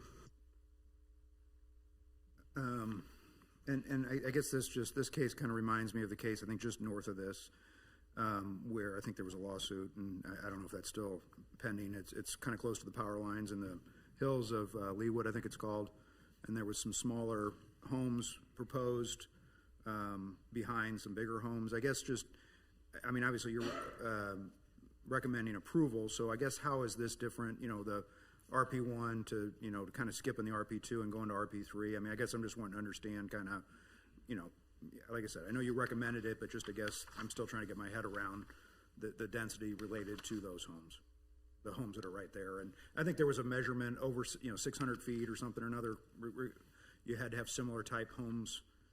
Are you asking, just to clarify, Commissioner Block, are you asking specifically about what happened up with the hills of Leawood? No, I'm just trying to I think that there's some similarities, at least in my mind, to this, and I'm just trying to understand what that situation was versus this one. Are they similar or are they different? I would say they're very different. What happened up in the hills of Leawood with that lawsuit was that, I'm trying to get my brain around this here. So the eastern part of the hills of Leawood developed an R1 or RP1, larger lots. And then a new developer came in for that little piece that was kind of that remnant parcel in there. They also tried to get the RP1, but they couldn't meet the lot requirement within 300 feet around the average lot size. They had to meet the average lot size. They couldn't meet it. They went to the BZA to get a variance for that average lot size requirement, and they were denied. So to still do a larger lot, they proposed a rezoning to RP2, which does not have that 300-foot average lot size requirement, and it has a smaller average lot size of 6,000 square feet. And they were still going to do larger lots. They just weren't able to meet the average lot size within that 300-foot buffer around the development.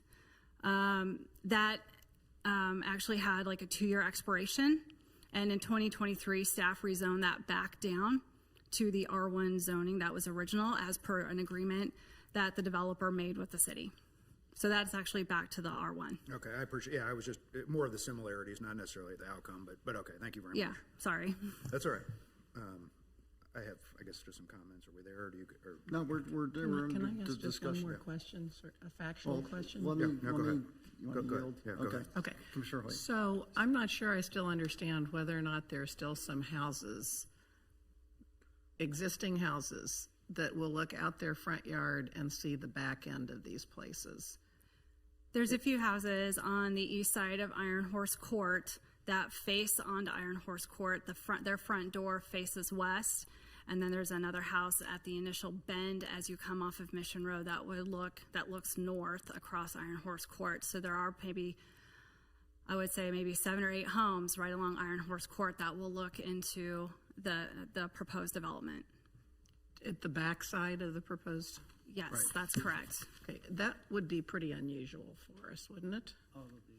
Yeah. I mean, that doesn't seem like a typical layout of our residential areas. That would be probably fairly accurate, yes. Okay. Commissioner McGurn. Mr. Chairman, thank you. If I can, I'd like to ask a question of Mr. Tucker. And I'd like to address the flooding concerns that were raised by the gentleman who is the owner of Lot 1. And so I just want to understand whether anything to do with the development of all of this, the inclusion of the underground detention, the landscaping that's inside of the Track 1, Track A, I think it is, which is the easement associated with Evergy. Is there anything in there that, in your opinion, raises the possibility of additional flooding concerns on Lot 1? No. Not at all? No. The entire site drains there to the south, down where they showed kind of the bog area. And my opinion is that has nothing really to do with the surface drainage. It has to do with the fact the ground's low and there's a sump area down there. And then when they get in there and mow, they also rut it up and it holds water. So with this development, we're going to do some grading within the Evergy easement, and they've approved that. So we can provide, minimum 2% drainage to the existing area inlet down there. If there's issues with drainage, actually that area is going to be part of that native vegetation area, is right in that area. So it'll also disappear a little bit. But to answer your original question, I understand what he's talking about. There's existing flooding issues on the creek there, but we're meeting the city requirements to not increase the runoff from our property. And that underground facility is extremely rare for any kind of residential. It's extremely expensive. Usually it's an above ground and then it's unsightly. Due to all the constraints on this property and not being able to place it in the Evergy easement, they don't want any above surface drainage. We were forced to put it over there, which takes up part of the ground, but it's also kind of goes back to your density. We just you lose the Evergy easement, now you lose that ground down there. Now he's got to recoup the cost because it's 3 times what it would cost to do above ground detention, and then you get to the north side, we got the retaining walls that you're talking about. Well, that's because of topography, to try to make it developable. So, everywhere you look, there's additional cost and constraints. Even the street that goes in there, the cost for that street is expensive because as you look at the layout, a high percentage of it is single loaded, with houses on one side or just the other. And it has to do with there's just not enough room, which kind of goes back to her question on typical residential design. The reason you don't see, there are single loaded streets that back up where you do see the back of residential lots. The reason you don't normally see it is because it's extremely expensive. We want double loaded streets at all times so you get the best efficiency for development of residential. So it does exist out there. If it's not preferred, we would prefer not to have it that way too, but the piece of ground just doesn't allow for that. Thank you. Yep. Commissioner Franze. Yeah, just one further question for staff. One of the things I'm trying to understand is the monument sign and entrance issue. Does the existing subdivision HOA own the property where the monument signs are?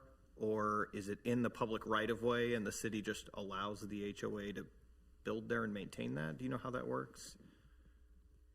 The property where the monument signs are at Iron Horse Court and Mission Road are owned by the HOA for the reserve at Iron Horse. And is the dividing island at the entrance, that seems like that's in the right-of-way, is that? It's within the right-of-way. Okay, and so does the HOA maintain that? I believe so. Brian, yeah. And is that just kind of a handshake deal with the city, or is there something to document that, or? Typically, the Homes Association developer will sign an agreement with the city that they have to maintain any landscaping islands within the right-of-way, any statuary, anything that goes in there. Okay. And would the city have the ability to tell the new development that they need to share in the costs of that? I'll jump in on that. I don't know that the city would get involved in that. That would have to be between the two HOAs. Okay. Thank you. Any other discussion about the commission? Discussion? Mr. Chair, I have a question. Go ahead, Commissioner Belzer. Is there street parking allowed on Ironwood's Court? I guess that's a question for staff. Do you know if people are allowed to park on the street as you come into the reserve at Iron Horse on Iron Horse Court? Is there parking that's allowed on that street? Brian Scoville, city engineer. Parking is allowed along all residential streets in Leawood as long as they aren't signed for no parking, or one of the approximately half dozen streets identified in our city code as no parking. I think it's about a dozen streets. So yes, parking is allowed on Ironwood's Court. Okay, thank you. I'm just thinking of practical purposes for the amount of homes or townhomes going into that small area. And I understand all the constraints of the parcel of land and the easements and all of that. But just for a practical purpose, if there are 18 units there and a couple people are having a party or people are coming over, there's a big issue with where are all those cars going to park. The driveways are short. There's no easy parking in that cul-de-sac. I'm just thinking of practical purposes. And also I understand the concern of the residents at the reserve at Iron Horse having concerns looking out their front doors into the backs of homes. That would concern me as a homeowner. And I know you buy a house on a street that has an empty lot across, chances are at some point there's going to be something there, and that's sort of the chance you take. But I understand those concerns from the reserve of Iron Horse homes across the street. Thank you, Commissioner Belzer. Additional discussion, Commissioner Block. I guess I'll start with this is my part of the city. I live very close to this development. So I'm familiar with the Evergy project to replace what I'd call telephone poles and replace them with these higher poles. I think that parcel, this strip of grass, if I remember correctly, looked good for about 2 weeks. I saw a football team practice in there, and it's not looked good since, really. I mean, it's been, kind of like the picture that was shown just now. It's I don't know what's changed in that time, but for whatever reason, it seemed like maybe because when they took the trees down, they seeded it, or they did some kind of grading and put some, but truly though, this is, an intersection that I drive through, a dozen times a day and look down on this property, and it doesn't look good. This is just my personal opinion. The trees are in bad shape. They've not been trimmed maybe ever. A lot of dead trees in there. I think there was a question about what happens to the grass along Mission. I think it's on a routine where it gets cut twice a year. They bring in a brush hog, and the grass along Mission Road gets cut twice a year. I think it's better. It's kept better on the 151st Street side. I think that this neighborhood maintains it all the way up to 151st. So that side looks better. But I can tell you, the west side of along Mission, this does not look good. So I might be in the minority. I do think that this is a good fit for this property. Is it perfect? Maybe not. I guess I have less concerns about seeing the backs of the homes. I think about my own neighborhood. We have homes that back up to Mission. You see the backside of the homes. Everywhere you go, 123rd, along this Lee Village East or whatever it's, those homes that are going on 133rd, all of them back up. You see the backs of all those homes. So I think that I guess my hope is, from what the applicant has said, that the level of the finishes or this neighborhood and the landscape plan, which I know is not before us tonight, will shake out. That will really make these homes look nice. I guess I kind of equate this maybe to a project. I don't know if it's on the same scale, probably not, but similar to the infill project in, or I don't know if it's considered infill, but the small neighborhood on State Line at Hallbrook. Dense homes, nice homes, very expensive homes that are kind of on the edge of bigger homes, and back up, and you see the backs of those on State Line. So I don't, again, is the number 18, is it 17, is it 15, is it 19? I don't know, but I think that at least the rendering that I see, we've heard the term mansion home style was used in another development. I think I tend to agree with that. I think the lock and leave, which I believe this developer's done in other places, I think has some merit in our community. I have a relative that does the same thing, not from this area, but from the other side of the state, that spends half the year in Florida and comes back when the season's more preferable for him and his family, to spend it in the area and maintains a home similar to this, I guess, or a community like this where the grounds are taken care of for them. They don't have to worry about that. They can feel safe leaving their property and not having a bigger property. We've talked a lot about, over the years that I've been on the commission, about having a place to downsize for folks, within the city. I think the price point's a little higher, I think, than maybe what I had kind of envisioned that being just in general of downsizing in the city. But at the same time, I think that, it's a very nice, option, I guess. It's more upscale, I guess, than, some of the other options that we've seen or talked about in neighboring communities. I think maybe the HOA, the shared cost, I think that probably cuts both ways. That, what this neighborhood, the existing neighborhood does now, they might not want to have to foot from some of the bill of this newer neighborhood that, has more plantings in it or more, common areas to take care of, and that, negatively impacts theirs. So I don't know that keeping them separate isn't a bad idea. Again, I was just trying to understand, what the thought was there. I know this neighborhood well. I looked at homes myself when I moved down that part of town. I think it's a charming, nice little neighborhood. It's quiet. I very much appreciate and understand the residents' concerns about not wanting to have their neighborhood overrun with traffic. I think that's a valid point.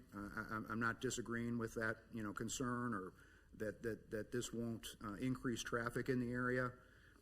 But I think, as we've discussed, I think the alternative, which again maybe it's not realistic, but there have been signs out there over the years that say prime church development opportunity or multifamily.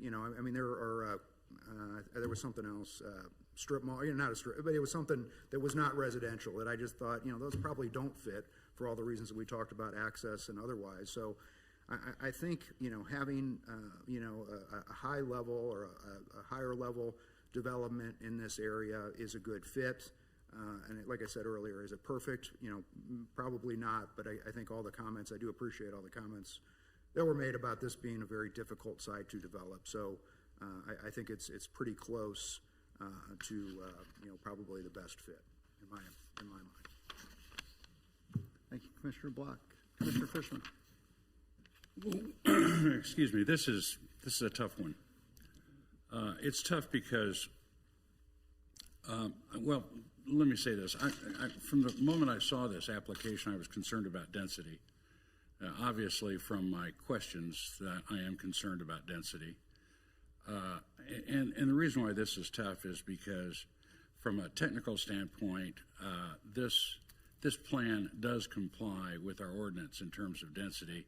Our ordinance requires that each dwelling unit have at least 6,000 square feet, and each in this plan provides for a little over 10,000 square feet. But the concerning thing to me is that when that number is calculated, that's based on net acreage, and you know, from a practical standpoint, we're not really dealing with four acres as net acreage. What we're dealing with here is probably something on the order of 3 acres, because you've got the detention and you've got the retaining wall and the slope on the north. So, you know, I hate to use this term, but I can't think of another. It looks to me that this plan just jams 18 families into a very, very small area. And, you know, I think we need to remain sensitive to the needs and the opinions of the neighbors who all live surrounding this in single family homes.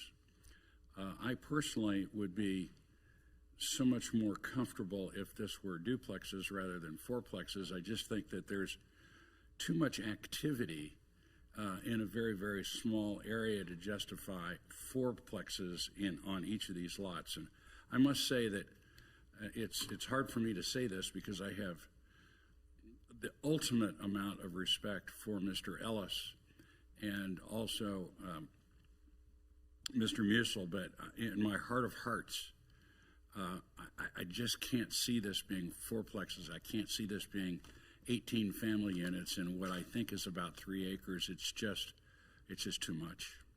So that's the way I feel about it. Thank you, Commissioner Fishman. Any other discussion? Commissioner McGurn. Mr. Chairman, I'd just like to say that I agree with Commissioner Fishman. Thank you, Commissioner McGurn. Any additional discussion by the commission? Okay, just a couple comments from my end. Always find the history of parcels interesting, just because going back 30, 40 years, how things became to be in Leawood. So I'm kind of the history nerd in me a little bit on that. That this originally was part of the development of Iron Horse Golf Club, which is how it got to this official designation in '96. Rezoned from agricultural to neighborhood retail. And if you look at the site, obviously you could see a retail store of something, maybe a gas station. And again, this is 1996, so they're thinking years in the future of how Leawood would be developed. And I'm thinking that our predecessors on this commission and on the city council probably thought 151st would be a major thoroughfare at some point. Mission Road would be built on to be a major thoroughfare. And a little corner gas station or something at this location would probably applicable or retail. With that said, it's kind of just a dinosaur location now because of the change in our codes, the change in our Leawood Development Ordinance.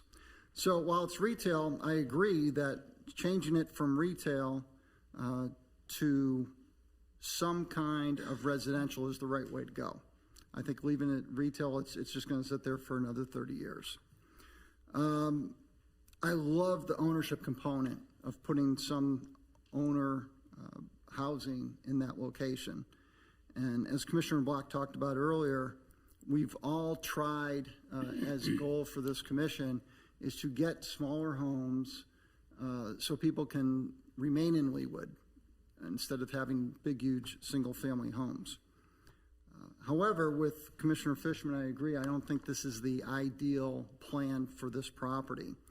When we have situations like this before, other properties that are being redeveloped that are by single-family homes, we typically want to go from single-family homes to duplexes or villas as the next step. This is like 3 or 4 steps to go to a triplex, or in this case, 4 units under one house. So in that, I think that's a big reach by the developer. I would agree with Commissioner Fishman. I think it would be better to have duplexes or villas in this location. Single-family homes, it's a tough site. I agree completely it's a tough site, but I think more appropriate would be duplexes or villas rather than the fourplex. Any other discussion by the commission? Okay. Would anyone like to make a motion? Mr. Chairman. Commissioner Hoyt. I move for approval of case PC 116-24 with all of the attached stipulations. As amended, just to include the engineers. Yes, as amended with the minimal change that we were presented with tonight. Thank you. Commissioner White. Second, Commissioner Block. Any discussion on the motion? Okay.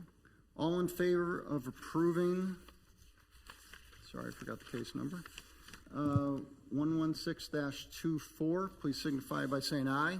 Aye. Aye. Opposed? Nay. Nay. Hey, That is 2-4. That's Commissioner Block and Hoyt 4, and Commissioners Fishman, Carlberg, Belzer, McGurn, Franze, and Coleman against. Okay. All right. Thank you very much. Before we get on to the next case, we'll take a 5-minute recess.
talk to the residents. Okay, we are back from recess. Yeah, that's true. That just sounded funny that we're back from recess. I was thinking about this. Let me just make, for the record, case 116-2, the motion failed 6-2, just to put that in the record properly. That brings us up to case 28-25, Hallbrook Country Club Pool Complex renovation. Request for approval of a final plan located south of College Boulevard and west of Overbrook Road. Chairman Coleman, can I make a request? I know everyone's just left, but when you restated that in that manner, it makes me think we might need a motion that actually does not fail. On the last case, you said the motion failed. Do we want a motion that I could make to deny case 116-24? That would probably be a cleaner record. So yes. recommend a motion of denial after that one. So we need a successful motion. So you said the motion failed. So we need maybe another motion for the record. Yeah. So a motion to recommend denial. Okay, no, you're right, absolutely. Okay. All right, we'll go back to case 116-24, Reserve at Iron Horse Townhomes. The motion failed 2-6. Is there another motion?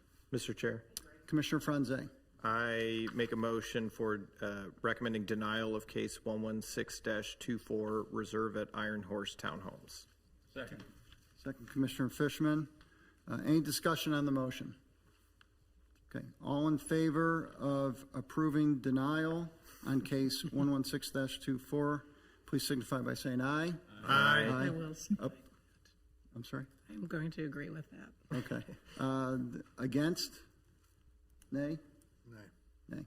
So for the record, let's just show Commissioner Block voted nay, Commissioner Fishman, Carlberg, Hoyt, Belzer, McGurn, Franze, and Coleman all voted approving denial. So a final vote of 7-1. That good?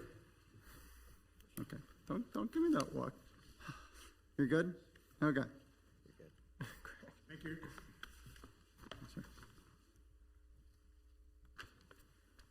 Okay, that brings us up to case 2825, Hallbrook Country Club Pool Complex renovation. Request for approval of a final plan located south of College Boulevard and west of Overbrook Road. Ms. Kneller?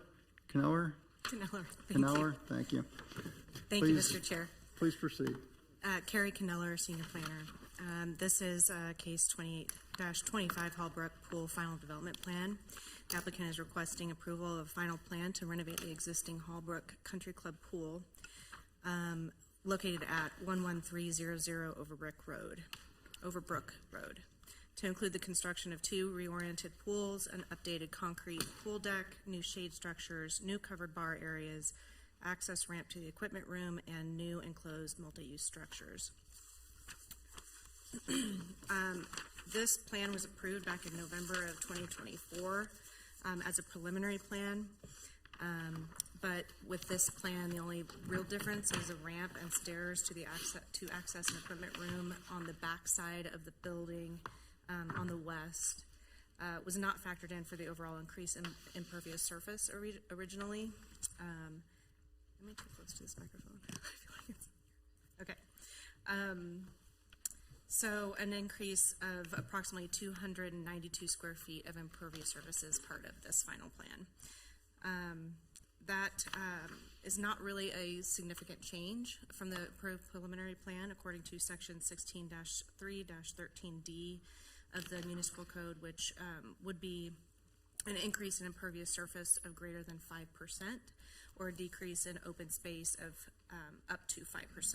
With this plan, we have impervious area increase of 0.11% and a decrease in green space of 0.08%.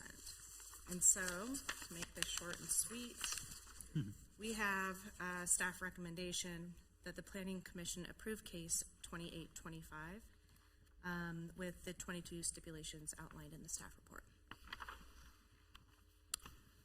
Thank you. Ms. Kneller, any questions for staff? Okay, I'll invite the applicant to come forward.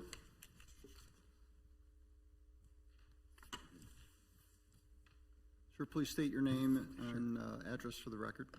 Good evening. My name is Mike Kress. I'm with Generator Studio Architects, 1615 Baltimore, KCMO 64108.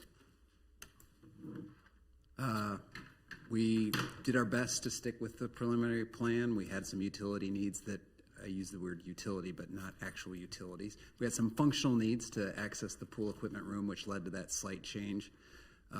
The whole intent of the project is to stay within the character of the club itself, but get the pools, both of them, up to code, which is the primary driver behind this renovation work. Happy to answer any questions you may have. Any questions for the applicant? Okay, no questions for the applicant. Thank you, Okay, sir. thank you. Any discussion on the case? Anyone would like to make a motion? Commissioner Block? Well, just discussion, I guess, just real discussion. quick. Yeah, I think it was I think we, kind of discussed this quite a bit. I think when it came through as a preliminary plan, at least from my perspective, I think it looks like a nice plan. As the architect mentioned, I think it does fit with the character of the complex already, and I'm going to vote in approval. Commissioner Block, any other discussion? I'll make a motion if you'd like. Please do. Commissioner McGurn. I move for approval of PC 28-25 Hallbrook Country Club Pool Complex Renovation Final Plan. Second? Second, Commissioner Hoyt. Any discussion on the motion? Okay, all in favor of approving case 2825, please signify by saying aye. Aye. Aye. Opposed, nay. Case 2825 is approved 8-0. It goes to the governing body. Thank you, sir. That brings us up to case 2925, Regents Park Villas, request for approval of a revised final plan and final plat located south of 137th Street and west of Kenneth Road. Ms. Ewing? You may proceed. Thank you. Cameron Ewing, Planner 1. This is case 29-25, Regents Park Villas. The applicant is requesting approval of a revised final plan and final plat to allow for the construction of 18 single-family residential lots on the RP2 zoned portion of the development, which is just south of 137th Street. The Regents Park development recently received approval of a rezoning and revised preliminary plan with case 06-25, and that was approved by the governing body last month in February. The applicant is proposing to construct 18 single-family lots on the RP2 zoned portion of this development. The minimum lot size of the RP2 zoning district is 6,000 square feet per lot.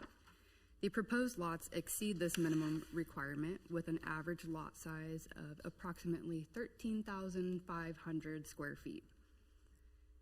As seen with the previously approved revised preliminary plan, that walking trail that is to the south of the Manor Road cul-de-sac is proposed to be rerouted to the outside of lots 6 and 7, so that would remain within a tract of land that the developer is maintaining.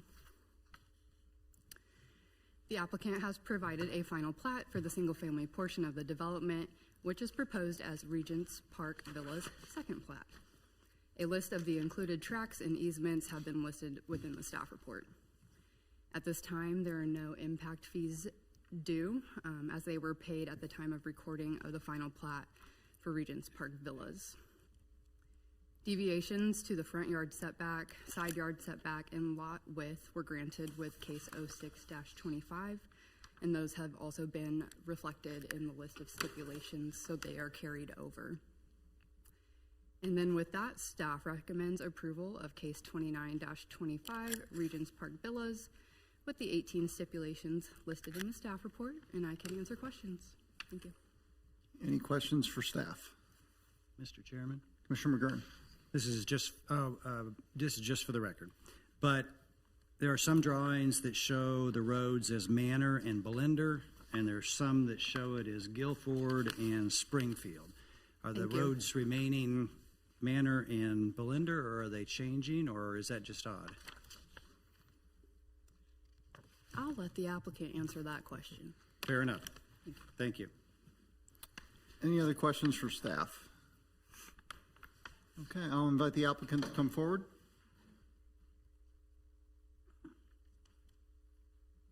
Doing double duty tonight, I see. Tim Tucker, Tucker, with Phelps Engineering, address 1270 North Winchester, Olathe, Kansas. As Cameron mentioned, you guys probably are a little bit familiar with this from a month ago. It came through. The plan before you is exactly the same as we came through with the preliminary plat. With it being single family, there's really no modifications necessary to the plan, so it's exactly the same as the preliminary plat. And as far as the street names, I believe the second two you said are the correct ones, but they have been assigned. We'll make sure that they're correct. Fair enough. I don't really have any additional to say on the project. We're in agreement with the stipulations and answer any questions you might have. Any questions for the applicant? Commissioner McGurn. I'd just like to say that I think this is an awesome improvement, going with single-family housing and larger houses, larger lot size, all for sale. I think that's excellent. Thank you. Thank you. Commissioner Block. I think I might have asked this question last month, and I just can't remember the answer. What is the timing on the phasing? I know that phase one, at least as I see it on page 6, I believe it is. I think that's the single family that are under construction, or those aren't not single family. Those are attached, I think, or twin. There's something going on right now. The phase one? Yeah, is there something? So the phase one is currently the infrastructure for all phases is in. Phase one is currently under construction. They have got, I want to say, 4 or 5 buildings up or in process. And then phase 4, which is this proposal for the single family. And we really, once it goes through city council, we'll be able to pull building permits. We've got a few utilities. We got to do some relocation. So we've met with Evergy. All the power that's already out there is suitable for this project. We've met with Johnson County Wastewater. There's 2 additional sanitary sewer services that are required, and they're going to allow us to do that with the builder's plumber. So there's no plans required for that. There's 3 street lights that are not on the property line, but shifted into the property, that we have got a set of plans put together for a relocation to the property line. Developer might leave one of them where it's at because it's not much of a shift and it works with the lot. And working with Brian, he said we could do that with a right-of-way work permit, so that wouldn't hold up building permits either. So really, once we go through city council, I think we're ready to pull building permits, and the builder's here with me today that's going to end up purchasing the property from the developer, and he's ready to submit plot plans and have us start getting that stuff ready. So it's in the next 3 or 4 months, we'll probably have construction started. Yeah, go ahead. So you're saying he's going to buy all of the lots, not just some of them? Yes. Yeah, okay. And then, and remind me, the phases to the north of that street, that's not, you guys aren't doing that, or those We're are not. different? Yeah, I can't really speak on that. Okay. We All right. did design on it, so. I just couldn't remember from before. Thank you. That's all I have. Any other questions for the applicant? Okay, thank you very much. Appreciate it. Thank you. Mr. Chairman, I'll Commissioner move Carlberg. that we approve case PC. Hold on, we have Okay. to ask for discussion first. Oh, okay. Okay. Any discussion on the case? Commissioner Carlberg. I'd like to discuss the approval of it. I'd move that we approve PC 29-25 Regents Park Villas revised final plat and final plat with the stipulations. Second. Thank you. Thank you, Commissioner McGurn. Any discussion on the motion? All right, all in favor of approving case 2925 Regents Park Villas, please signify by saying aye. Aye. Opposed, nay. Case 2925 is approved 8-0. Before we go, I would like to thank Liz for her service as vice chair. Appreciate your time doing that. Do we have a work session on April 8th? I don't believe we have anything scheduled for it yet, but we will keep you posted. As of now, we do not. Okay, but we might. No? I'm gonna guess no. Okay. And more likely no, but I don't want to commit to it just yet. But yeah, most likely not. Okay. In that case, in case we don't have that, our next regular meeting will be April 22nd. Anything anyone want to bring up? Okay, we stand adjourned. Thank you all for your help tonight. Thank you.